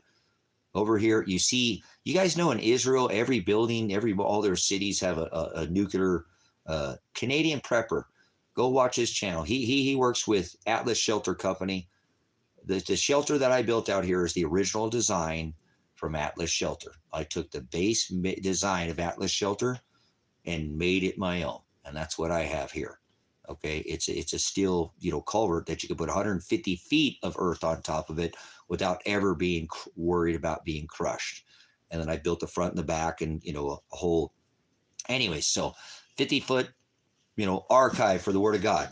Okay, is what it is. So my stomach is starting to rot, man. I should just not eat anything today and let it do its thing. I do that every once in a while, but I got to work and do concrete today, so I can't fast today, and I need to get some food in my belly today, guys. And thank you for coming in. Appreciate it. It's been another hour here, but Jimmy Crackcorn, I don't really care about this. I just want to die. So whatever I do is the will of the Father. Timing is, I don't get frustrated about time anymore. Whatever.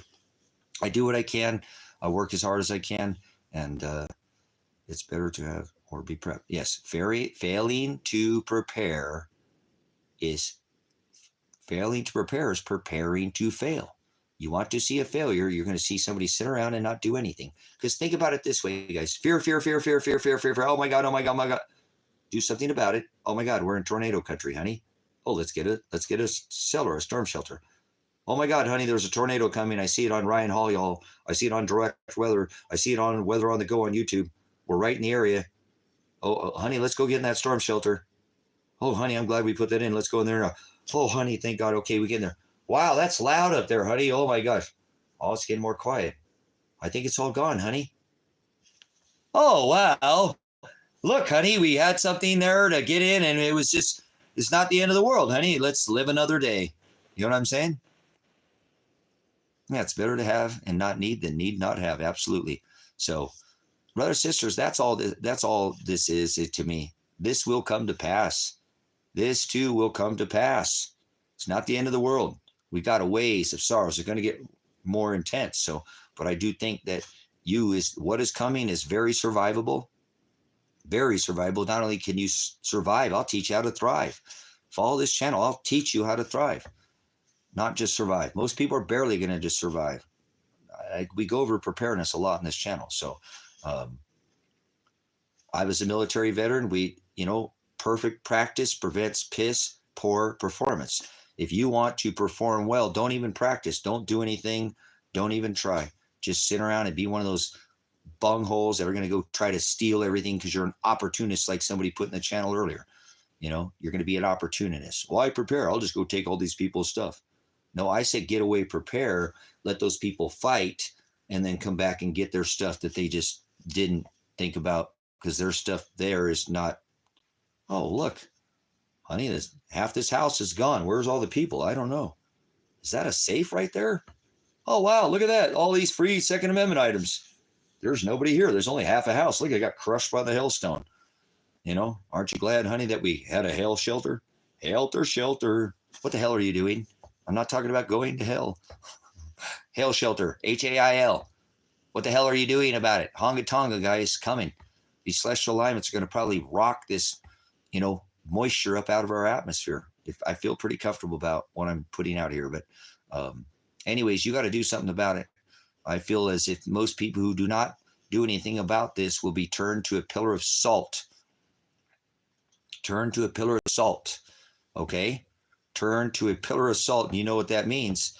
And those who do prepare for this will fend pretty well. As I said, I don't think they'll just survive. A lot of them are just surviving for a while. They will survive. All right, guys, I got to take this phone call. So I love you. I got to go. Always Agape. And I'll see you guys on the next Predestined4light broadcast. I'm not going to ignore this one. And I can't do it. I can't shut the stream down. But again, I'll see you guys again soon. At the end of the day, I've got to go get to work. You can leave monetary donations through Cash App or PayPal. It's not required. What I would like is for you to come back here and spend some more of your time, because you can print all the money up in the world. If you know anybody wants to buy this land that I have, a 20-acre parcel for sale. I have a 5-acre parcel for sale. Actually, everything I have is for sale to pay this ministry to get this turned over to the ministry and get it donated to the church, so they don't take it in this great taking that's coming. If you just want to donate to that, we can make sure that you're a part of it. We'll put it all on paper. Ain't trying to do anything without having some kind of, you could be a part of this. Maybe if you help me pay this church off to put this in the church, we can form a board or something. We'll have some rights to have some say. Obviously it would be owned by the church, but the board will make decisions for the church. You can be kind of there as a founding person from the ground up. Sound exciting to you? You want to give away everything you own like me? Sell everything, bring it over here, fund it over here, do it there, do it where you're at. But I'm not worried about owning anything anymore, except for a vehicle to get away from you nutbags that want to sit out here and don't do anything about it. You're crazy. You tell me I'm crazy for preparing. Well, guess what? Noah was a conspiracy theorist for 120 years, and then he wasn't. I hope you're preparing your ark, guys. I got to get this one done. It's a physical ark, but I've got to do it. It's not going to do it by itself. So I only have so many more days, 9/24. We're already going into that dark months. We're losing daylight. Love you. Stay in the light. Be in the light. Thanks for letting me reveal you the truth, okay? Hit that thumbs up button. Make sure you stay to come back, and they do unsubscribe people from the channel if you want to stay with us. Always Agape. Thanks for your time, and I am Apocalypse. I am Revelation. Whoa.